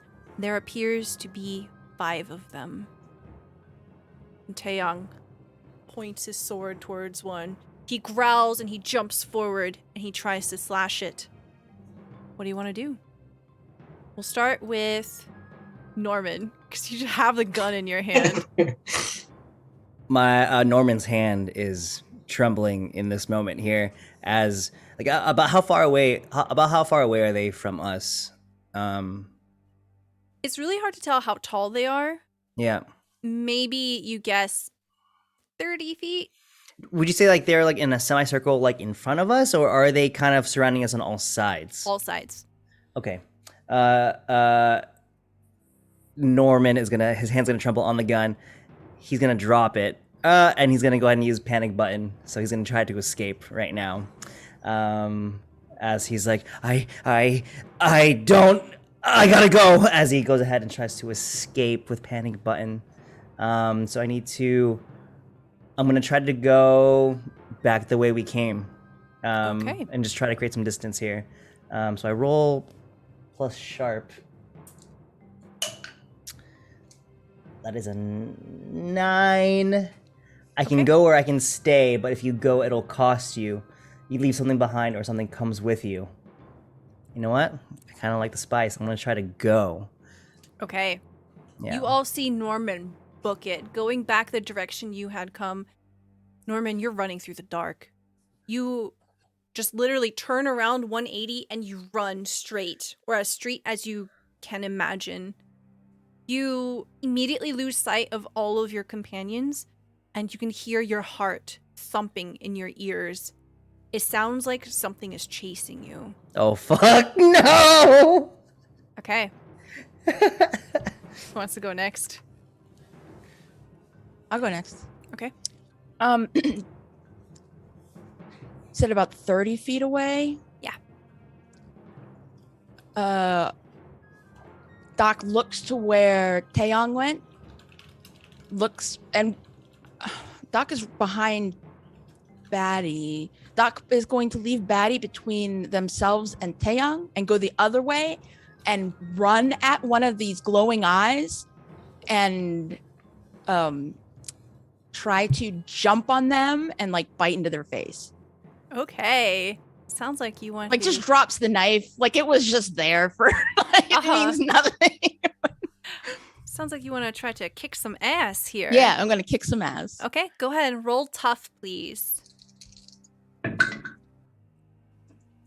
Oh, do I get +1 moving forward for my roll because of the thing? Yep, you get to add it right here. 7. Okay, on a 7, you and whatever you're fighting inflict harm on each other. The amount of harm is based on the established dangers of the game. That usually means you inflict harm rating of your weapon and your enemy inflicts the attack's harm rating on you. Okay, so what are you using here to try to hurt it? My teeth. Okay. Gonna bite at its cheek. These chompers. Okay. Your teeth have a 3 harm intimate. Very good. Okay. So as you bite into this creature, you hear this ghastly wail.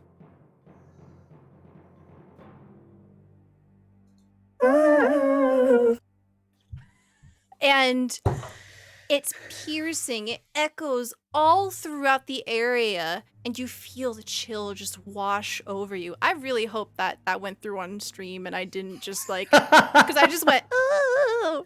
I really hope that's not but, Well, now we got best of both worlds. So, This is good too. It's like biting into a slushy, ice cold, and it melts in your mouth. It is all kinds of wrong. And as you're up close and personal, it raises up its talon-like hands and rakes it down the sides of your neck.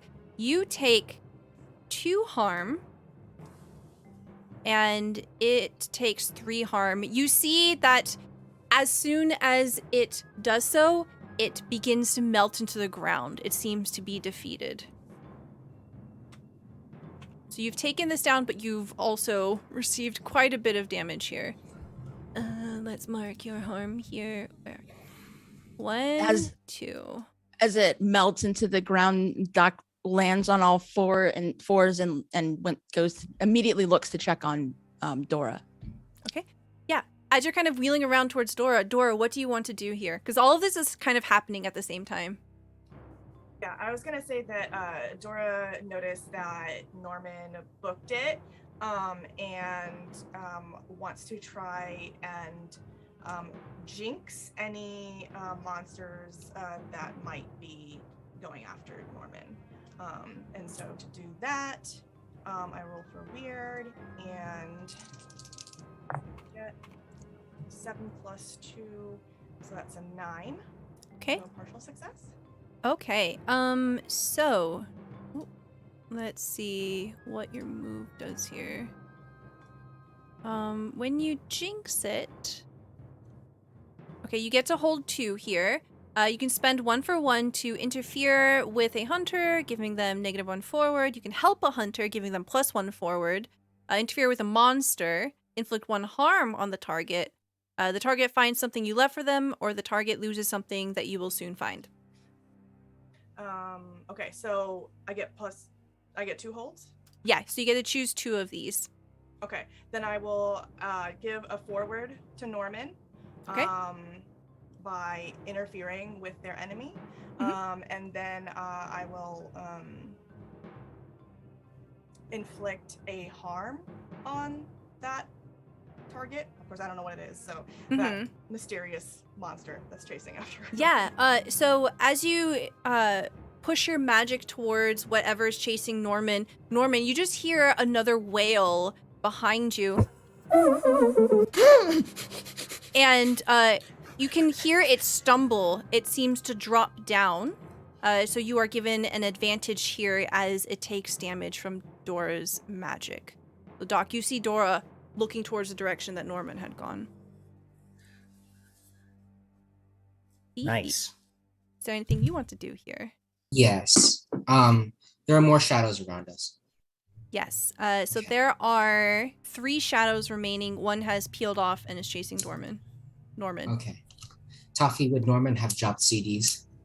Pirated CDs? He dropped 2 copies of Linkin Park's Hybrid Theory on the ground. Fifi bends down, picks it up, throws on faint, and Come on! gotcha.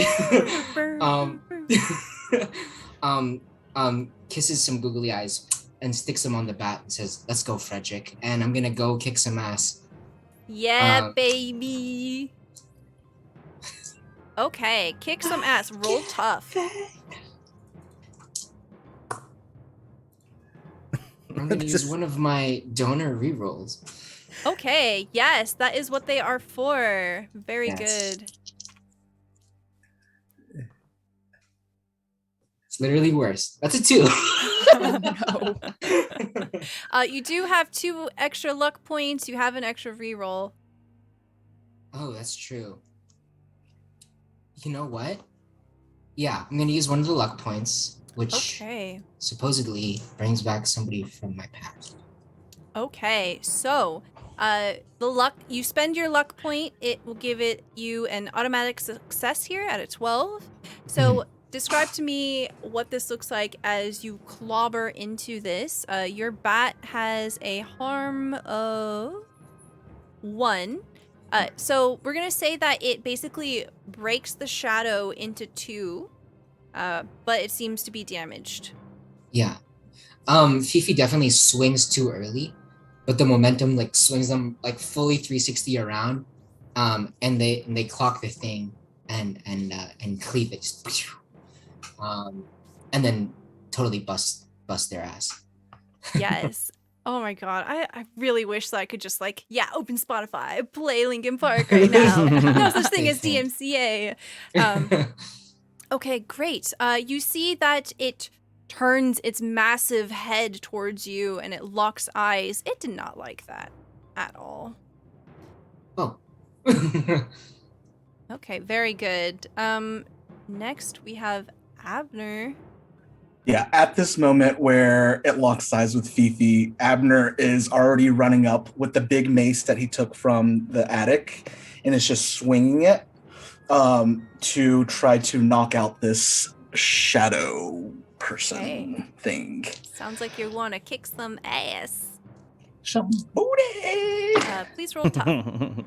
Oh, that is a 10, baby. Very good. Don't mess with my Fifi. Okay, on a 10 plus, you get to choose 1 extra effect. So you do inflict harm on the creature. And by default, the way that combat works is when you engage with something, you both get harm. But the higher your roll is, you can have an additional effect. And one of them is that you suffer less harm, so -1 harm. You can choose to inflict terrible harm. You could choose to gain advantage here, or you can force them where you want them.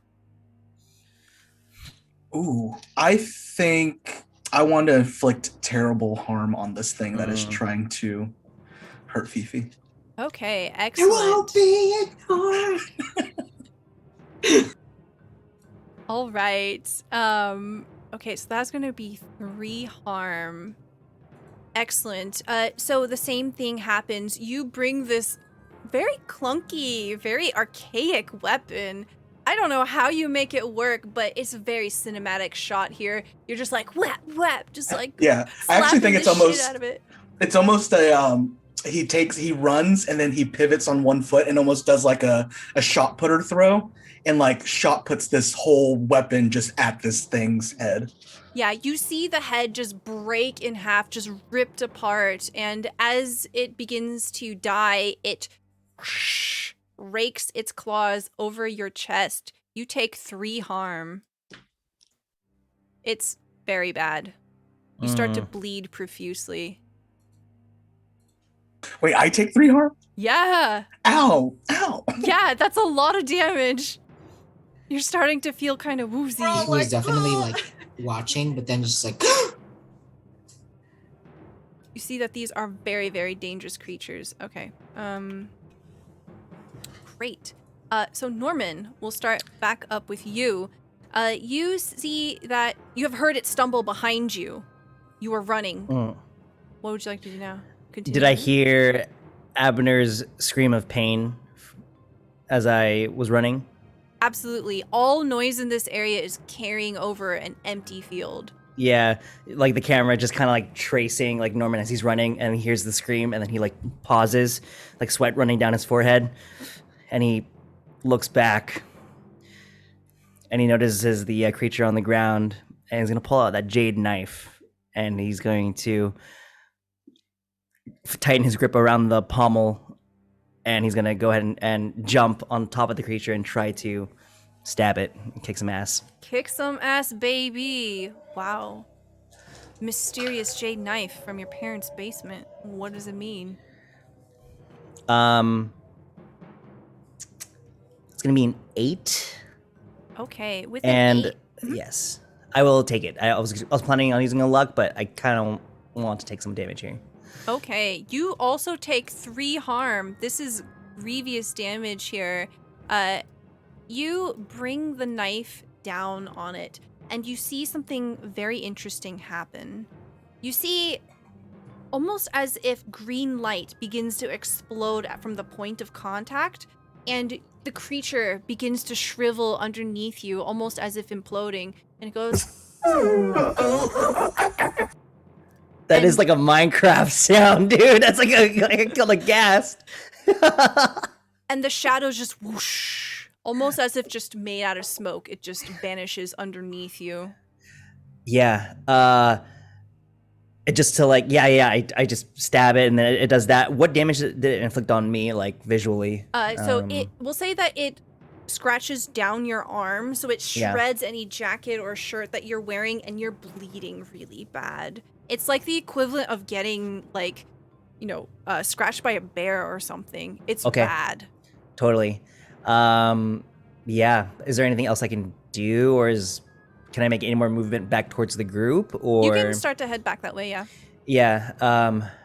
I wipe the sweat off my forehead and hold my dominant arm with my non-dominant hand and begin to trudge my way back over to the group. I'm coming, guys! I'm on the way! Okay. Dora, you're looking over towards Norman. You can hear some kind of struggle going, and you can hear him hobbling back towards the group. What do you want to do here? I still have that first aid kit that I swiped from the house in my bag. So I'm Dora hears that he is like laboring as he's running, and definitely heard the tussling in the dark. And so she's gonna start to run over to Norman and be like, Norman, are you okay? Did they get you? And I don't know how much light is around. Like, will he be able to come into view for Dora to see? It's very dim light. You can basically see some light washing down, but it's so faint that everything is almost a little grayscale. I think you would have seen that flash of green light when Norman killed the spirit there.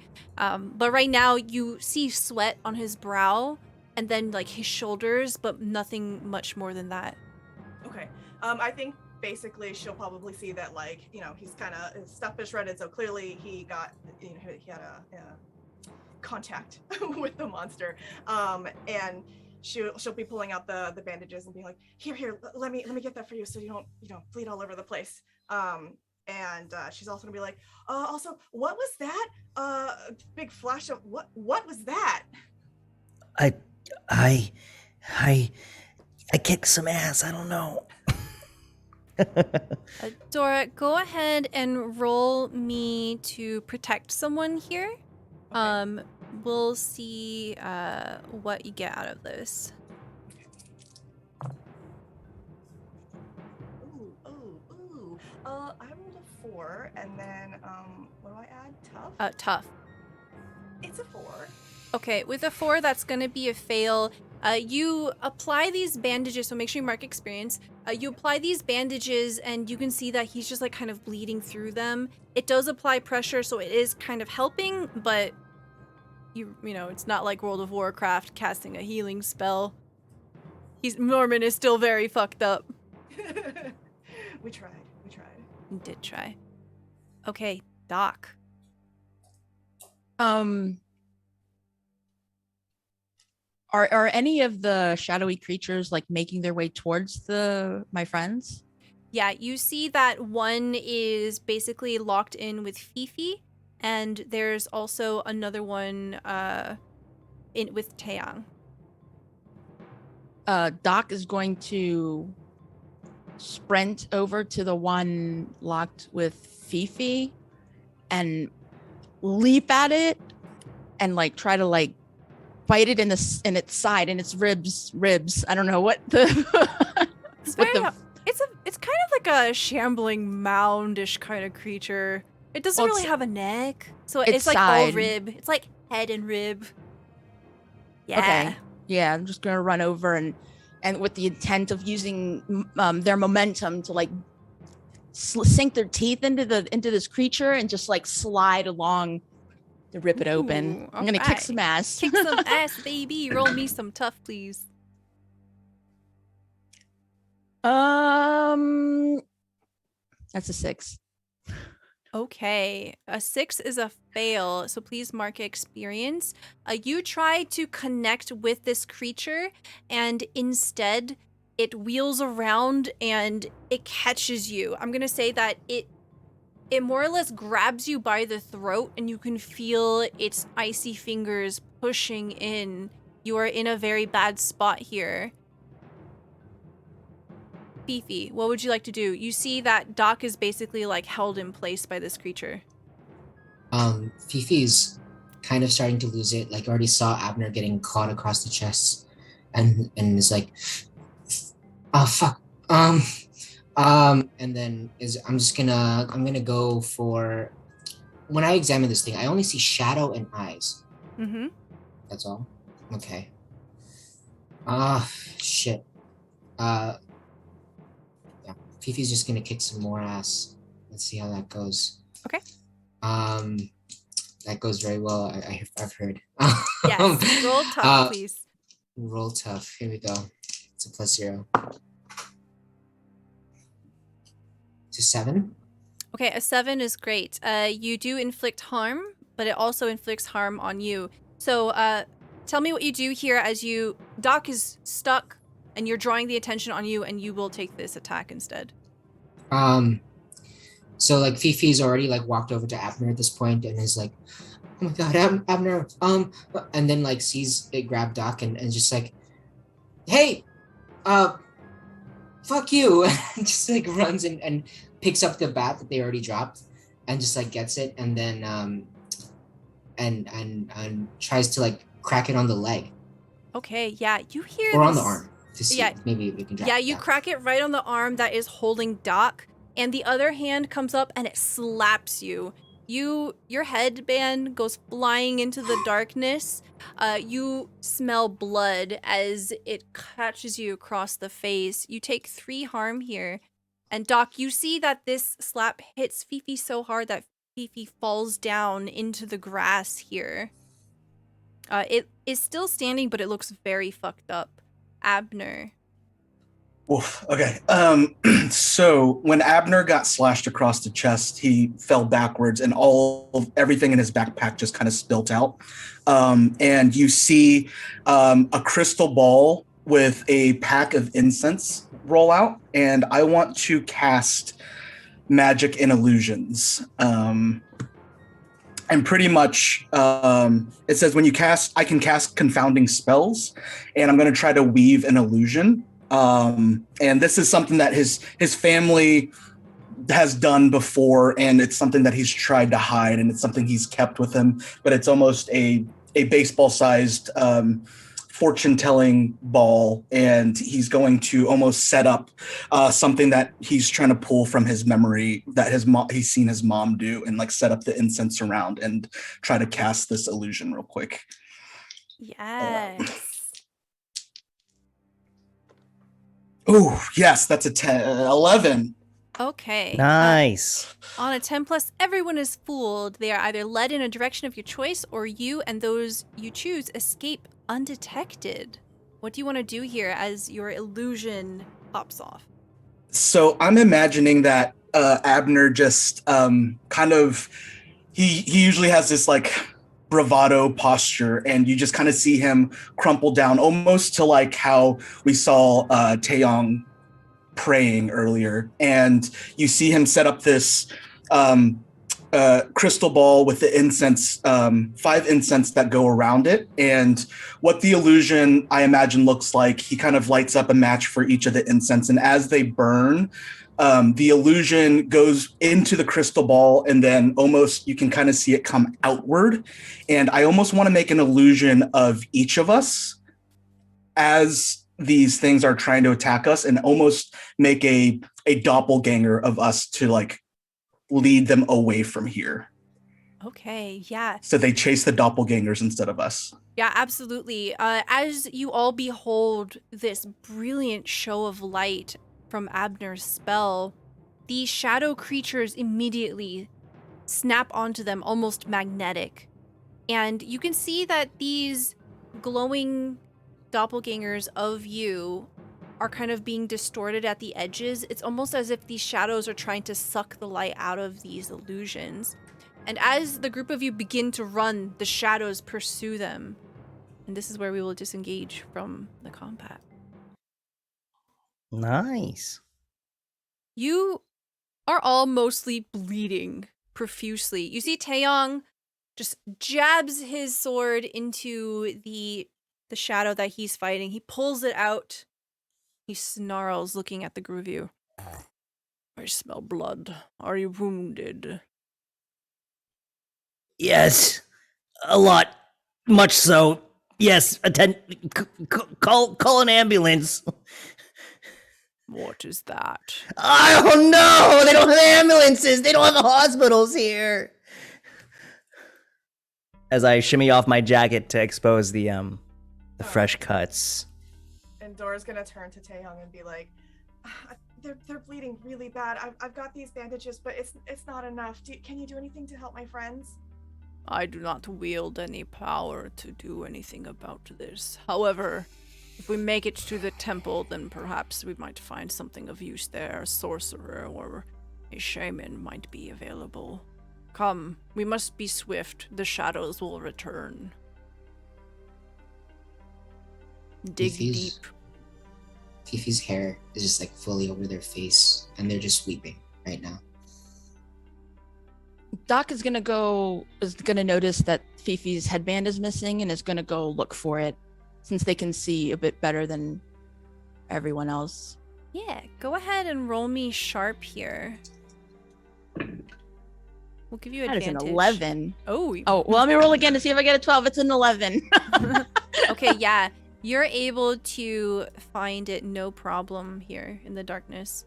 So Doc scrambles around looking for it, finds it, runs back over to Fifi, and kind of like underneath, like presents it to them.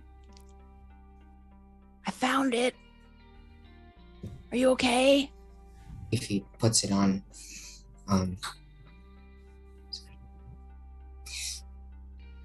It almost happened again. What almost happened? Starts like wiping blood. It was almost Abner this time.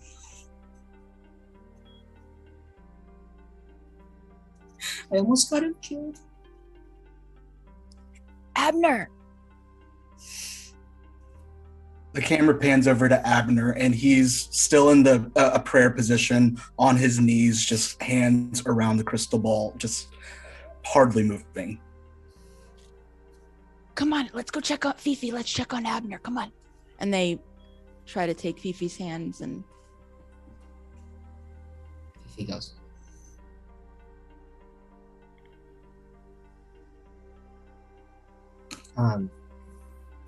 Abner? And you just hear, and Abner shoots straight up, and you see like a puddle of blood where he was bent over. And he sees Doc and Fifi, and he just grabs them, bear hugs them, and it was like, are we still, where are we? You saved us. Whatever you just Where's did. Norman? Where's Dora? Norman is outside of that circle, really eyeing Abner with like a very accusatory look. What is this? What is what? What did you do? I don't know. This was the last thing that I wanted to do. It's something that my mom taught me at a young age, and it's normally for fooling people. And Why didn't you ever tell me about this, Abner?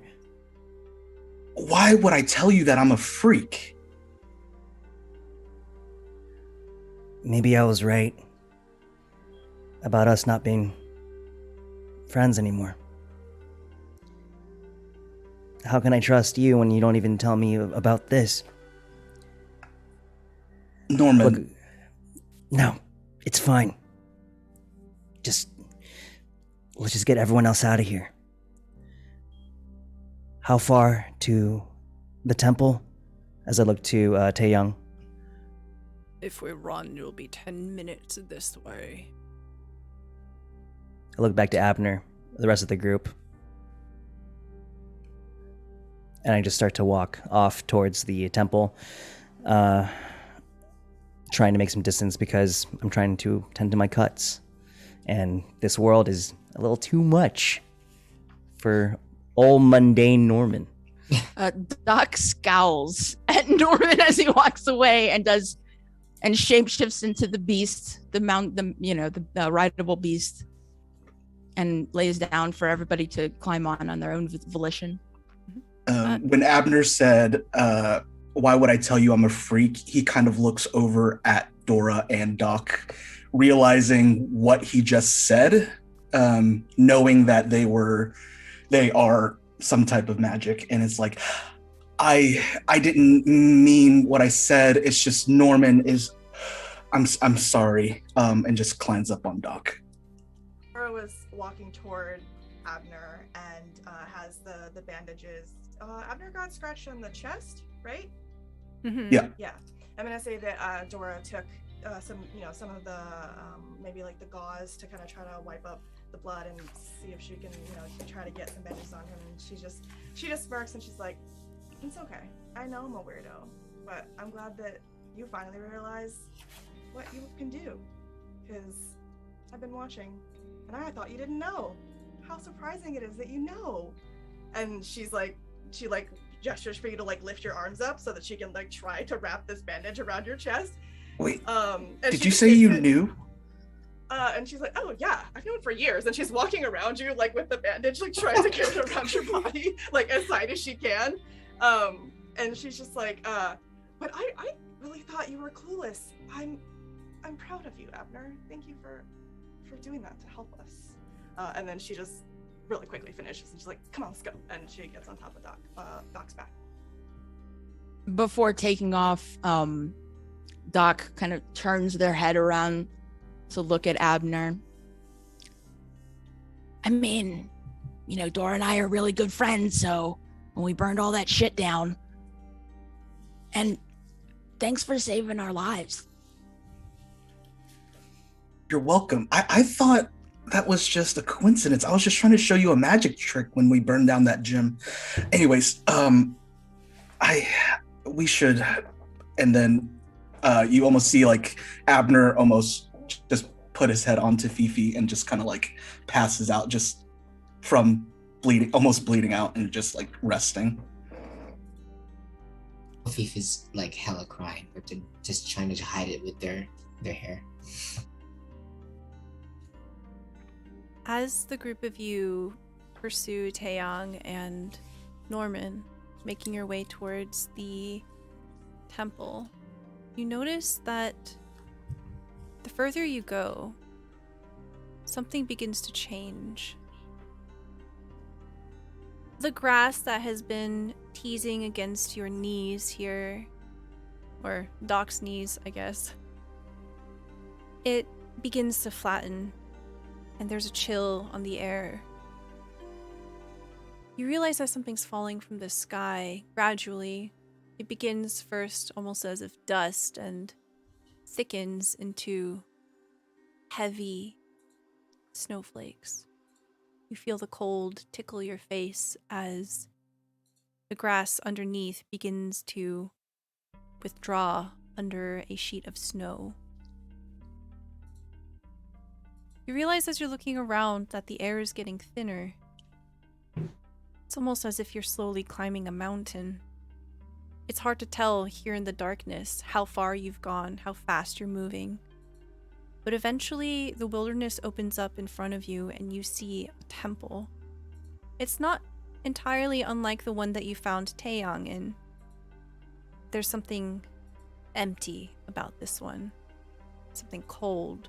It's not surrounded by light and laughter and people. It's remote and distant, almost abandoned. With the moonlight washing over you, you feel your wounds. The blood is hot where everywhere else is cold. Taeyang sniffs the air and comes to a stop. The snow crunches underneath as you look around.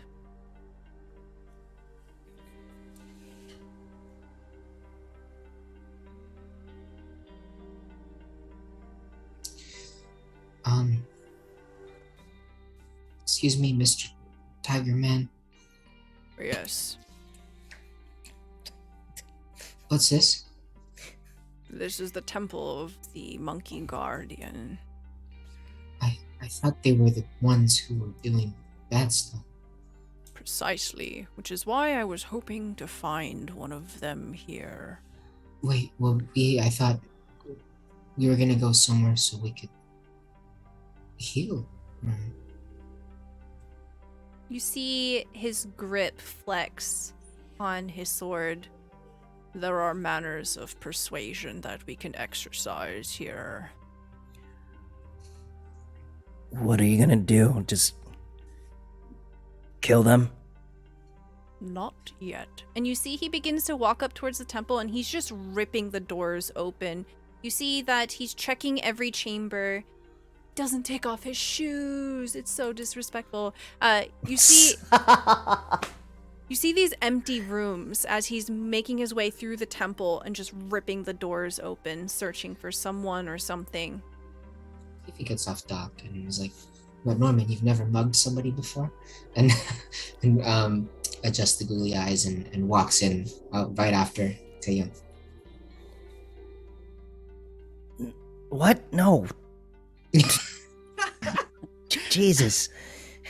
I'm going to Berkeley. They don't allow criminals into Berkeley. Jeez. Doc shifts back into their regular form and uses their mask as kind of like a makeshift bandage for the wound across their neck. Yeah, I was gonna say, can Dora check out like Doc's wounds to see if they need any bandaging as well? Yeah, so mechanically speaking, we can't really do anything about it just on the fly, but you're absolutely welcome to, like, there are a lot of supplies in this little first aid kit that you pilfered, and you're absolutely welcome to, like, take a moment and have a sidebar. Yeah, so Dora's gonna turn to Doc, and she's got her, like, measly little bandages, and she's like, how are you doing? Are you okay? And they touch their neck and look at the dark purple, almost like black blood that's coming out of their neck. Yeah, give me a collar. Okay. And so yeah, Dora takes the bandages and starts to wrap around Doc's neck. And then when she is like closer to Doc's ears, she's like, can you sense anything here?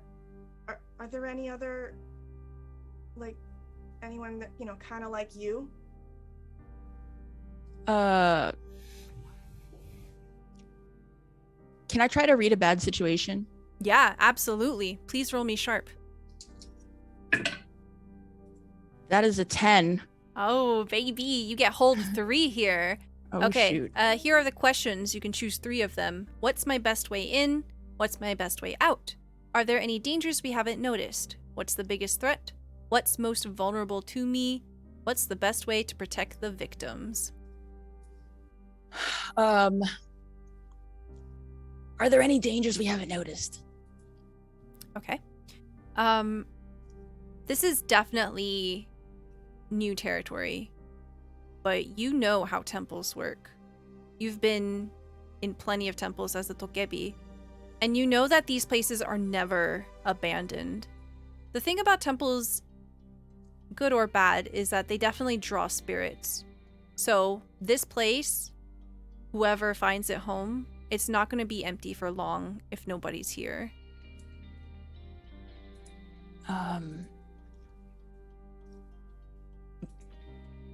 What's the best way to protect the victims? You get the sense that these places are meant to house magic. So there are probably objects that can help you.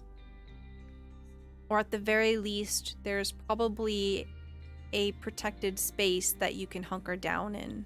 Maybe looking for talismans might be a good idea. Do I have to spend all of my holds right now? No, you can hold on to it. Okay, I'm gonna hold one. Okay. We're probably gonna run into spirits, Dora.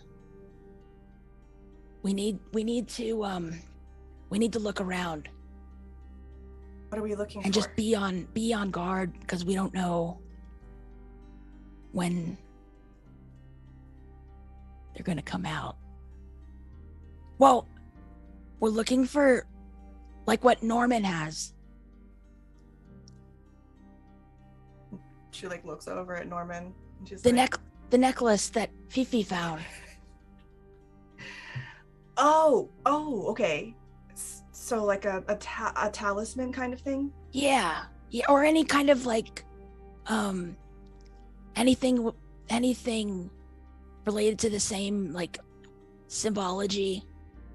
Okay, let's let the others know. You all are pretty wounded. I don't really want you all to split up or to lose sight of you. I know that we only have these bandages and it's not much, but let's try to make sure we stick together. Okay, hey, Dora. Thanks for staying safe.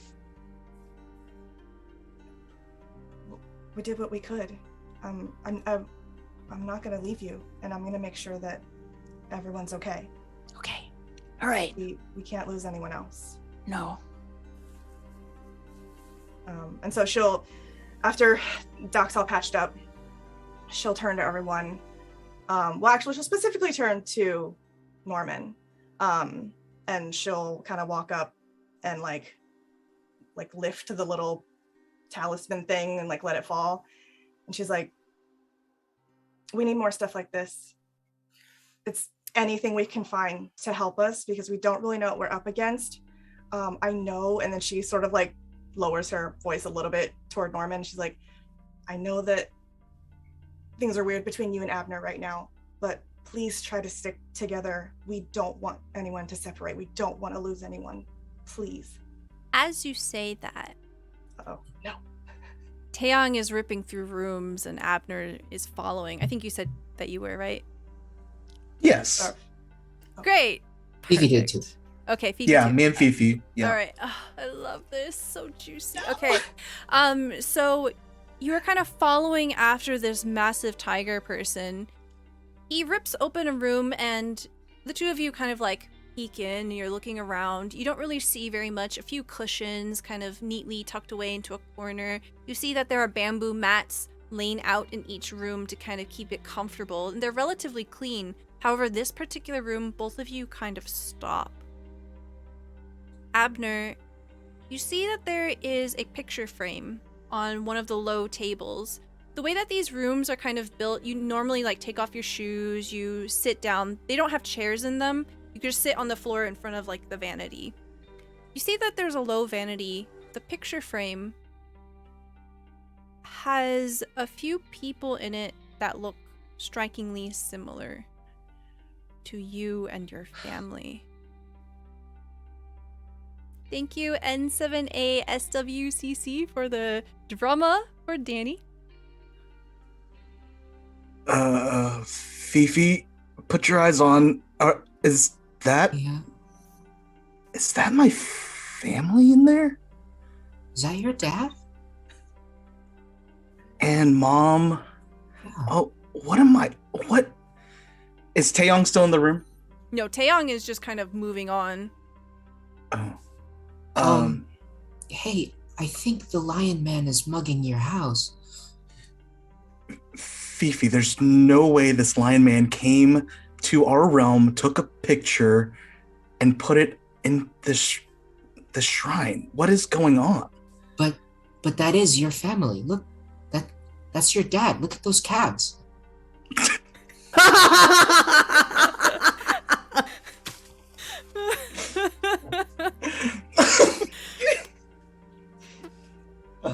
You're right. Those are definitely the genetic calves of the Alabasters. And Abner just walks in and takes his smelly Converses off, and tries to grab the picture.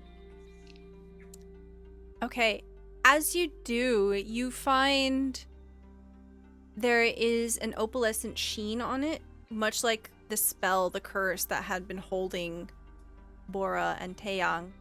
Light explodes out from the picture.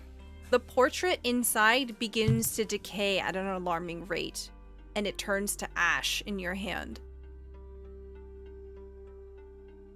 No. And Abner is just like, Fifi, can you grab a water bottle or something? Wait. Taps your forehead. It's physical, I imagine. Okay. I saw Back to the Future, and I thought, like, maybe because of this, like, you would disappear too. Fifi, a water bottle. This yeah. picture just disintegrated in my hands of my family. Yeah. Can I find, like, a water bottle? Backpack. Oh, your backpack. Yes. Front pocket, okay. In between the baseball. Where do I pour it? You drink some water. Drink all the water. Do you want to spit it? Swallow the water and then hold out the water bottle.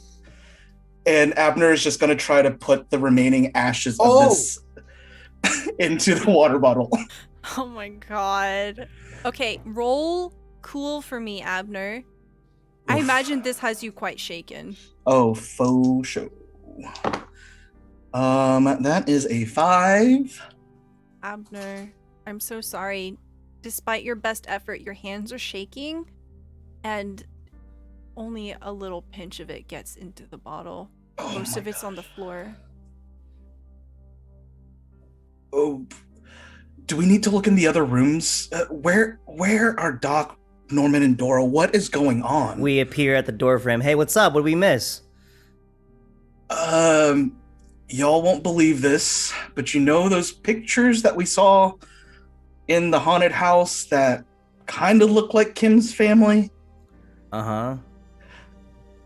What you're standing in was a picture of my family.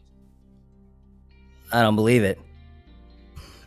Norman, I don't care what you believe right now. Why would I lie to you? Doc gets on the floor and starts licking up the ashes. What the fuck? It tastes like ash. It's disgusting. We're gonna bring it back with us, okay? Thanks, Doc. Seen Doc spit up a hairball before. I believe him. And you're concerned why? Maybe when we went to this dimension, it took some stuff with us. I don't know. But, like... You're asking me why I'm concerned that I see a picture of my parents in this abandoned temple, and it turned into dust when I tried to grab it? You're asking me why I'm concerned because this isn't freaking Berkeley? Okay, well, harsh. It's not harsh, Norman. All you've been talking about for the past 4 years are Berkeley. You don't show up to anything, and right now, when I needed you back there, you ran away. Yeah, and so what? So what? Doc's neck is slashed, Fifi's bleeding, my chest is ripped up, and look at your arm. What do you mean, so what? Listen, All we do is listen to you, Norman. You and your logic. We don't... Why can you not care about anybody but yourself?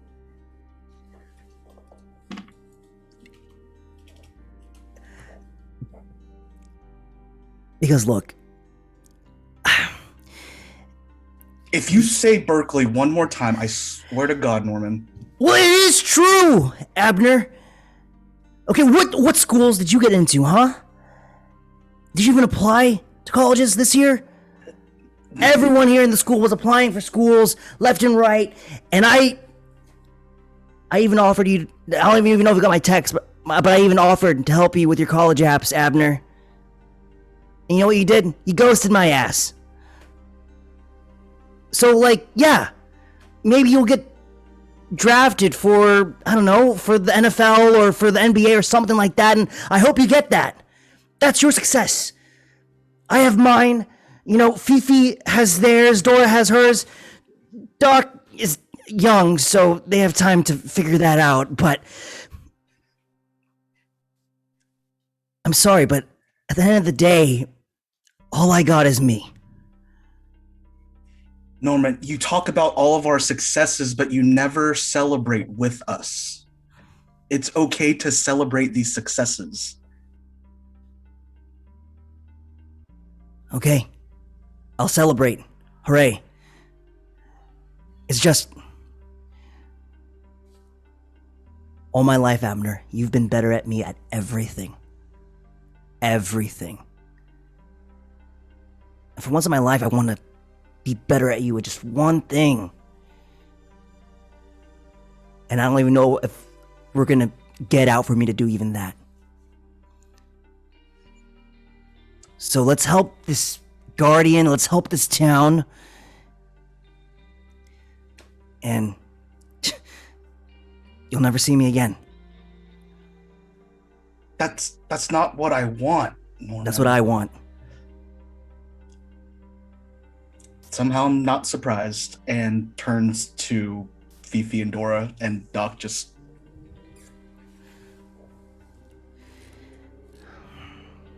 So the time will fix this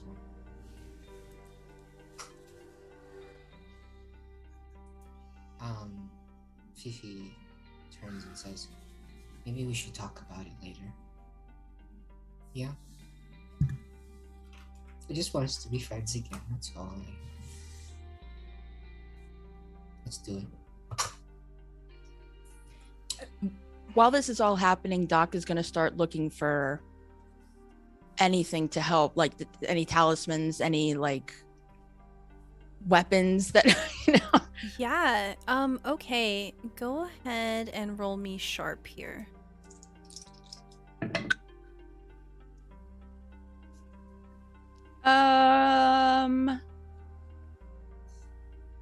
I'm going to use a luck to get a 12. Okay. What is your luck condition? Oh. Yeah. My luck condition is when you spend luck, your monster's side gains power. Your curse may become stronger, or another breed disadvantage may manifest. Okay. Oh, juicy. I love it. All right.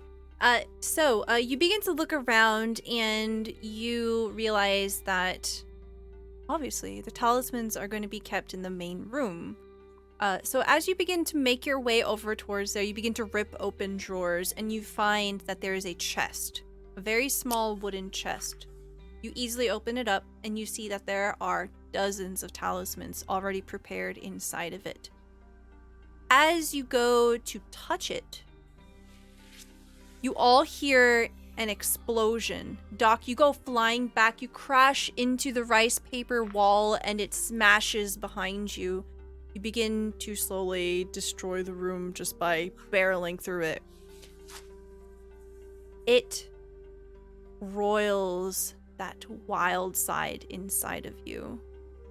You feel this sort of energy crackling through you, almost instinctual, defensive, trying to protect you from this magic. You didn't expect it to act this way. What do we see?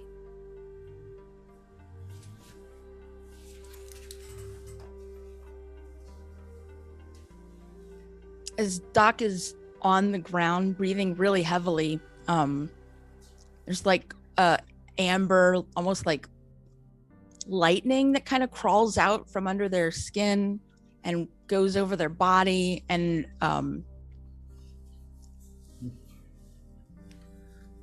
their teeth get a little longer. And they, I mean, it's not a visual change, but as they get up, Doc eyes the box, and they're not really able to get too, like, they know they obviously can't touch it anymore.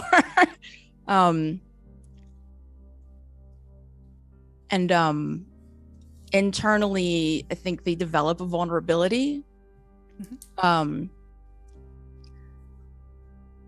And we'll say that it's to wood. Okay.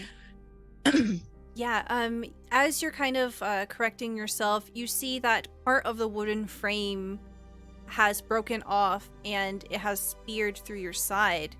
As you pull it out, you feel that pain just rippling through you. You get the sense that your supernatural qualities might not protect you from wood anymore. And any of you that come running out into the main room, you see Doc is hurt, the room is smashed, and the talismans are just spread all over the floor here. I'd say that Doc immediately runs, or Dora immediately runs to Doc and is like, she's been trying really hard to like stay cool and like keep everyone together, but she definitely is visibly shaken at seeing Doc wounded with the wood. Is the wood is still in Doc's side? Doc has it in their hand. Oh, okay. Holding. She can see that it was there. Yeah, exactly. And obviously sees the mess. And she just rushes down and kind of gets on her knees and is like, "What, Doc? What happened here? Why are you hurt? What happened? Everybody get a talisman." Okay, but put it on. Tell me what happened. Would Dora notice that maybe the teeth are like slightly bigger, or maybe, I mean, because they spend a lot of time together. I would say. Okay, For sure. I think she stops and she like looks at you like hard in the face, and just kind of tilts her head a little, and slowly reaches up and tugs on her hair. Doc is gonna lift their sweatshirt up and show the wound where the wood went through, and out of the wound there are like veins of like dark red, almost like it's infected like terribly. Okay. Like it's almost not even bleeding, it's just like this, hole that had, and out from it are like cracks and veins of dark red. Okay. Is Doc okay with Dora speaking in telepathy to them? Yeah. Okay. So I think I think I technically need to. Well, I need to roll to investigate a mystery or read a bad situation. I don't necessarily want to manipulate someone. So I'd like to roll to investigate a mystery to see if we can sort of like piece together why that would have hurt them, or like if they could have gained any information from that experience. Okay. That is sharp. Okay, so that is a 6 and a 1 and a 2, so 9. 9. Okay, you hold 1. What happened here? What sort of creature is it? What can it do? What can it hurt? Where did it go? What is it going to do? And what is being concealed here? I would say, what is it going to do? Because I think Dora is very concerned with the current state. Yeah, so you get the sense that, okay,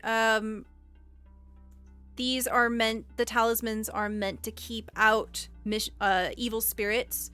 Perhaps this one's not quite calibrated the right way, because you know that Doc handled the other one just fine. Maybe these are way more aggressive. You get the sense from the injury that Doc might be vulnerable to wood now. You don't get the sense that this is fatal in any way, but under the right circumstances, it could be. Okay. So Dora, you know, they're speaking telepathically now. And Dora's like, Doc, I know you're strong. I know you have powers. You have to be careful. You have to be careful. You're more powerful than us as humans, but you're not immortal. You can get hurt, and we can't lose you. We can't lose you. We have to stick together. I'll be careful. Just put one of those talismans on. It's super strong. Like, even me, I'm not even evil or anything, and it hurt me really bad. Like, but if I wear it, is it going to hurt you if we're near each other? I won't do it if it hurts you. No. Are you No, sure? Here it's important. You have to wear it. Okay. But at the slight moment that it looks like it's affecting you, I'm ripping it off. Okay. Okay, so she's concerned, but she says, she grabs all the talismans and she starts basically like passing them out to everyone. And it's like, we need to keep these on us. Doc thinks it'll help keep us safe. So as you do this, Taeyong re-enters the room, and you see that he's holding his sword low. He goes, I require your assistance. I have found the monkey guardian, but I am unable to break the suspension.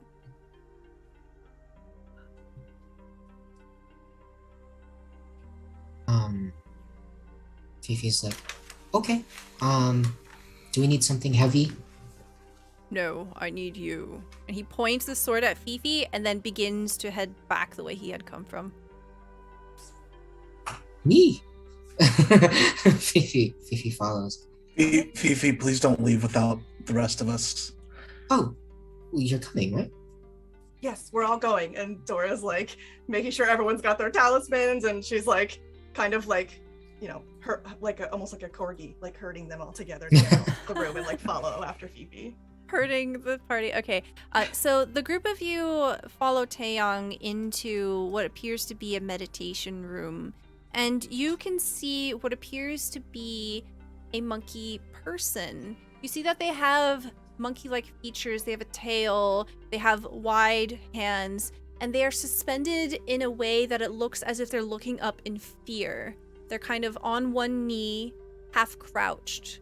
And Taeyong goes up and he puts his hand, his massive hand, on the monkey's face and tries to shake it. He says, it's like stone. I cannot manipulate this whatsoever. Perhaps one of you must try.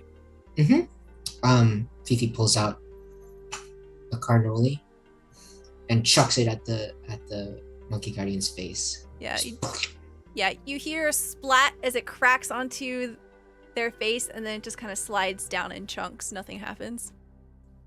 Maybe one of the magic ones can help you. No, Fifi, Fifi, just go touch the monkey person. Oh, right, yeah. Oh, monkey okay. guardian. Yeah. You boop him on the nose? Yeah. I love it. Okay. And like starts wiping off the cannoli before they wake up. You see this brilliant light explode out from around them. And as you do...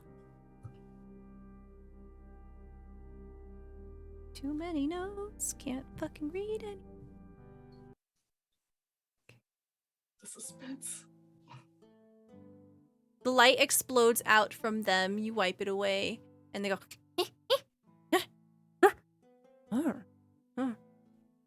Hi, Where? Phoebe Mendoza Swansea. Somebody threw something at you. I don't know what it was. You see them kind of bristling, almost as if in a moment of panic and fear. And they look at you, they lean forward, and they sniff you. And then they wheel their head over towards Taeyong, and they go, and they back up into a corner out of fear. Hey, he's not gonna hurt you. From what I understand, he doesn't hurt anyone. Well, he does, because he has a sword, and he used that to kill, like, a lot of people. Right in front of us, actually. It was really violent. But he's not gonna do that to you. He did rip down your door to break in so that he could find you and threaten you until you gave the moon back. But he's not gonna do that to you. Neither am I. And neither are my friends. These are my friends. That's Norman, Doc, Abner, Dora. I might do it. Okay, this monkey person starts freaking the fuck out. They like start to grab whatever is on the shelves behind them. They're just kind of chucking it uselessly at all of you. There's like a cushion that bounces off of you. Just a pair of chopsticks that flop onto the floor. They begin to cry. No. Do you like cars? I don't think they know what a car is, Fifi. Do you like marijuana? Maybe they'll know what that is. Maybe, you know. Maybe not. No. You see Taeyong kind of take a step forward and he brandishes his sword. He goes, Jay, I know exactly what happened here, and I need you to heal these hunters. Only then will I spare your life. And Che goes, well, I guess I don't really have much choice here.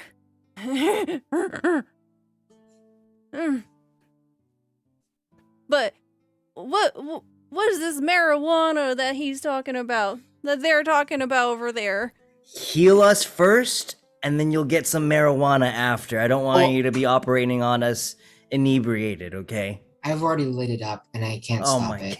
God. Sorry, it's a Dutch. It burns really fast. Gives it to the person.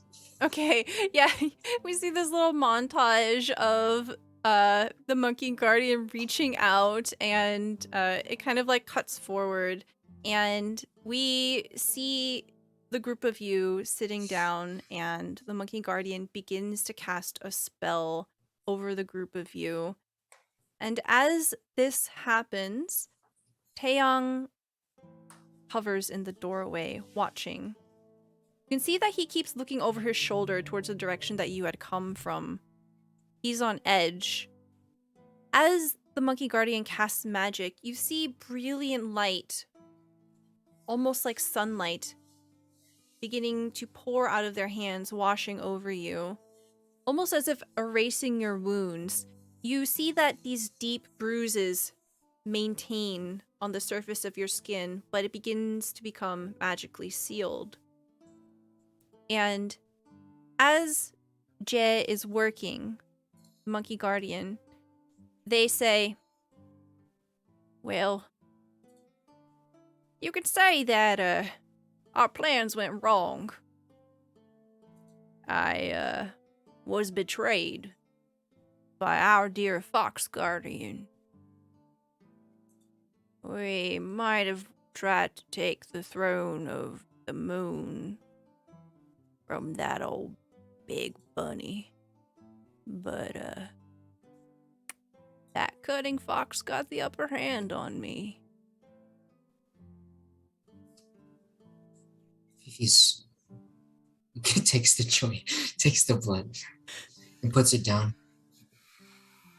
Swiper? What?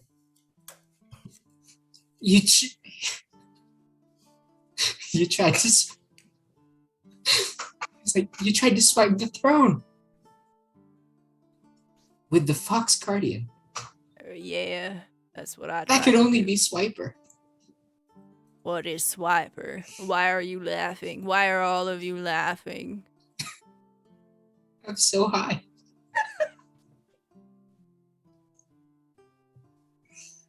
Oh. What my friend is trying to say is it's a shame that Fox swiped the opportunity from you. Thank you for healing my friends. What should we do now? Where is this? Well, I mean, the Fox Guardian. What's his name? The Fox Guardian's name is Kyung. Where can we find Kyung? Kyung is up in the moon. Where do you think the seat of heaven is? The throne is gonna be in the sky. Okay, how do we get there? So the moon didn't look like it was there. It was just empty. Yeah. Oh, shit. That's not good. I passed them. Yeah, they take a long drag. It doesn't seem to be affecting them at all, but they pass it back and they're like, well, that's no good. So, the moon was made by the Emperor of the Heavens, right? It's essentially a beacon of power. It's literally a throne. You sit up there, you look down, got all this power and magic, and well, Kyung and I had made a plan to take it over.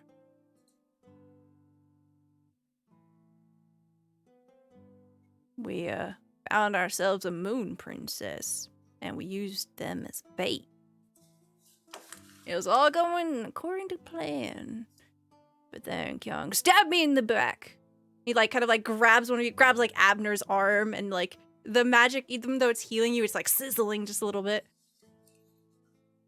Yep. Dora's like, sorry. I'm sorry, you said you found a moon princess? What does that mean?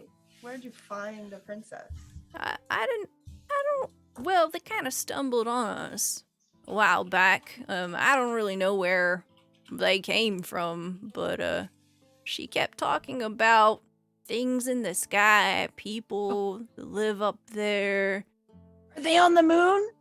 Is that where we can find them? How do we get to the moon? That's our friend. Oh, well, I guess you can go to the Kezu tree. That's where basically we set her up so that we could bait the moon rabbit down. First of all, how dare you? Second of all, we have to go there right away. We have to go there. That's Kim. That's gotta be Kim. If you try moving now, even though it's stitched together, you hurt all over. It's like you worked out for the first time in 3 months and you just went way too hard. You're like, how are my muscles still attached to my bones? That kind of pain. Oh. Well, Dora was never hurt, so Dora's just. Oh yeah, Dora's Yeah. fine. Dora's okay, good. but Dora's Dora's like, "Let's emotionally shook right now. Yeah. Because there's no doubt in her mind that that's Kim, and she definitely wants to go. Okay, how long is your spell gonna take? Well, if Kim hold is up on there. I don't want to waste time. This is an art form. It's not every day that you meet a monkey sorcerer, is it? I mean, You're not wrong, but can we please speed this up? Last time was last April. Yeah. Alright. I don't know what that means, but all right. And then you see him just kind of wow, wow, wow, wow, wow.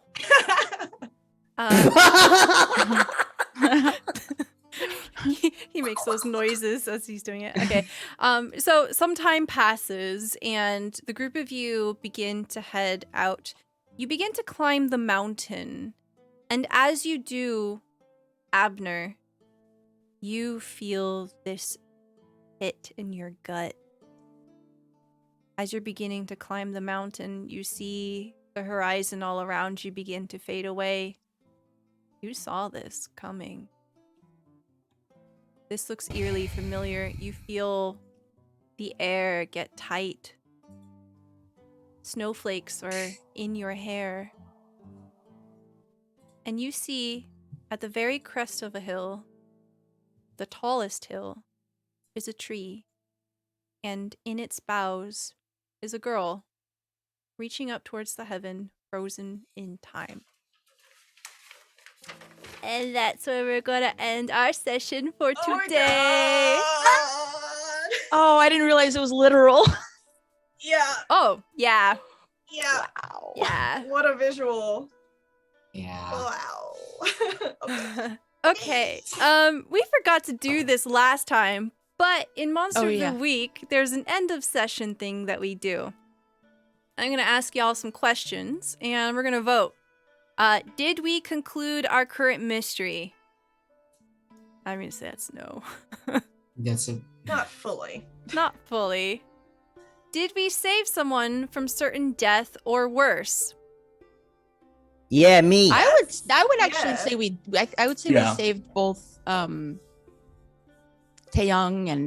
and Kyung and yeah, Okay, that's a yes. being stuck in a loop forever. Yeah, okay. Yeah, you've convinced me. Laura. Yeah. Did we learn something new and important about the world? Yeah. Yes. Too much Yeah. information. Hospitals don't exist. No, No, but monkey shaman. No ambulance. Yeah. And then the last one is, did we learn something new and important about one of the hunters? Yes. Yes. Abner can do magic things now. Simply. Wonderful. Since we have 1 or 2 yes answers, we mark 1 experience, so everyone gets an experience point here. Yay! Yay. Okay, so we're gonna go around and we're going to tell you about who we are, where you can find us, and what our favorite part of today's episode was. And then after that, we're gonna do all of the giveaway stuff. So, we'll start the other way around. Batty. Oh no. To make decisions. Okay. Favorite part of the episode. Y'all are so funny. I think the part that, and there were several parts that really threw me. I really liked the little detail about all the shoes. I don't know why. I think that was a very cute, wholesome moment of everyone taking off their shoes, and then also the weirdness of everyone sniffing the shoes. That's just not something I would have expected at all. And because these are like a high school-ish age characters, I just think like little like slice of life moments like that between them are really, really cute. What else am I supposed to say? I forgot. Tell me about you. Oh, hi, yeah, I'm Batty. You can find me on Twitch or Twitter, Bats Pajamas, it's BATZ. I do music and art and games, and I'm having a lot of fun doing this TTRPG. It's my first time doing on stream, so thank you all for being here, and I hope you're enjoying it so far. Thank you, thank you, thank you. Lovely. Next we have Miscellanea. Miscellanea. Hi, I'm Carrie, also known as Miscellanea. You can find me everywhere on the internet, on Twitch, Twitter, Instagram, TikTok. I don't really post a lot to TikTok, but it's still fun. I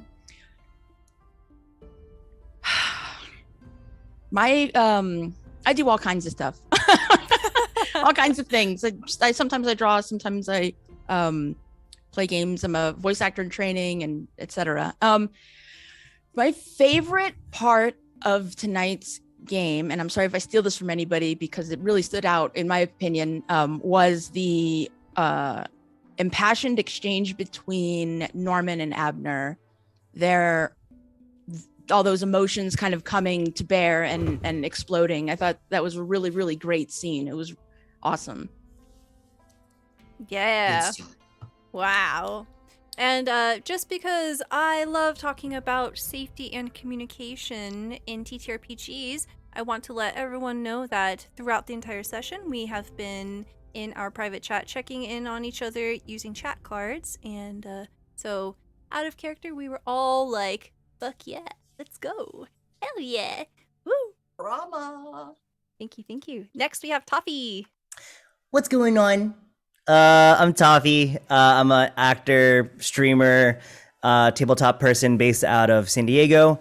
Yeah, if you want to find me on socials, you can find me at Toffee Plays. And yeah, my favorite moment of this session was, of course, the Abner Norman exchange, but also I really like combat was cool. Combat was very visually stimulating for me. I'm really big on trying to tell a story through combat, and it kind of hit all those buttons for me.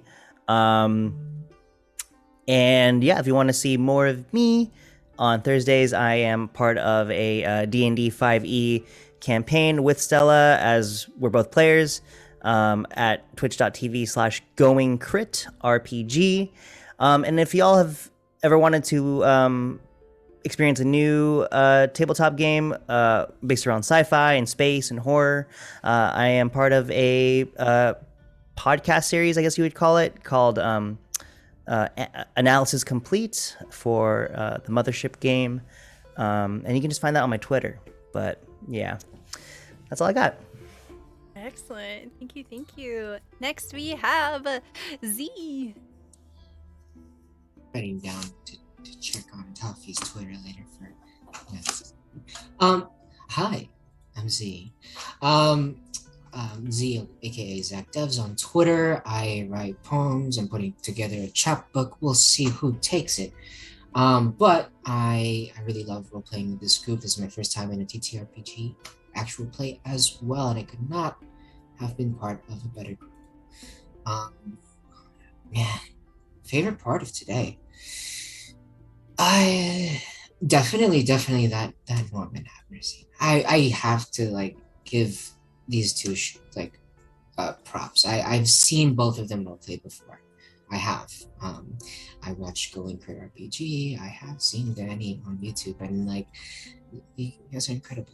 But since it's all been mentioned, I want to give a shout out to Taeyang's glistening in the moonlight pecs, abs, triceps, shoulders, the obliques.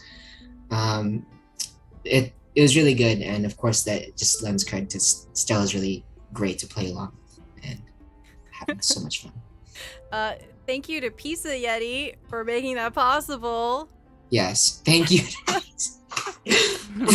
making Taeyang hot as hell. Yeah, oh my gosh. We just got like a hot tiger daddy just out of nowhere. What the heck? That's not in my notes.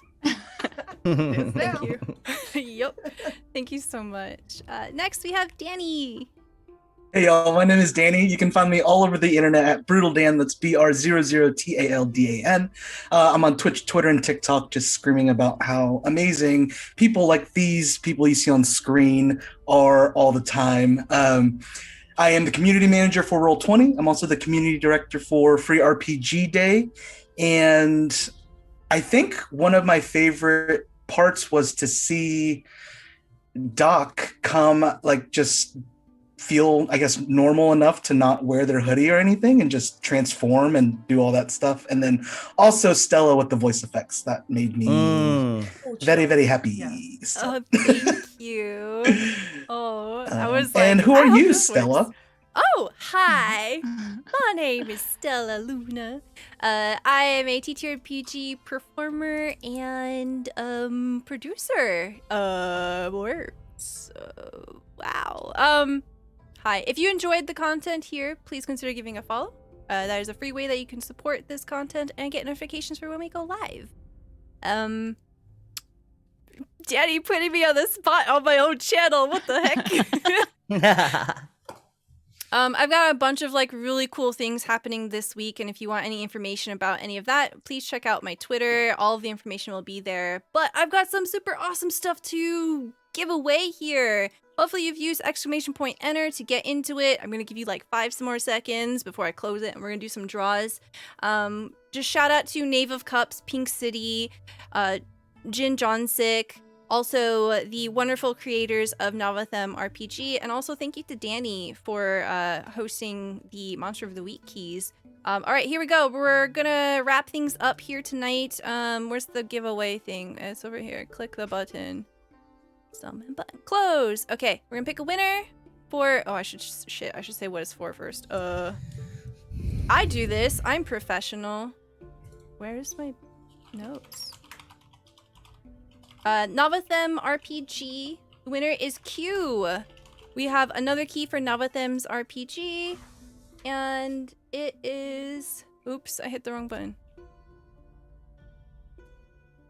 Calum Horizon. Woo! Yay! Woo! Okay. Congrats. Next is going to be for Monster of the Week on Roll20. Zombie Fighter 89. Woohoo. Make sure you... Yeah. Okay, Van Wizards. Okay, load last save. Hell yeah. Yay. Okay, and then the last one is going to be for the gift bag. The very cool gift bag that I might have sniffed and also might have cat hair on it because my cat was walking all over it. That goes to Zombie Fighter 8. Oh, I'm gonna re-roll. Sorry. Q. Oh, sorry. Q. Sorry. Anyway. Sorry, Daddy. Sorry. Anyway, congratulations on winning the gift bag. Please reach out to me on either Discord or Twitter, and we will get you all of the information there for all of the winners. Congratulations, winner. Really appreciate big times for okay, chat. Thank you so much for being here, and thank you to all of our Patreons for supporting this content. Because of you, I'm able to pay all these wonderful people and get all of this stuff organized. We will be back here on Monday at 9 p.m. Eastern Time for our finale of this 3-shot adventure. I'm gonna punch it with a lot of action, and I'm definitely gonna prepare a lot more hot NPCs. So let's go, baby! Thank you so much for being here. Have a good night, everyone. Bye.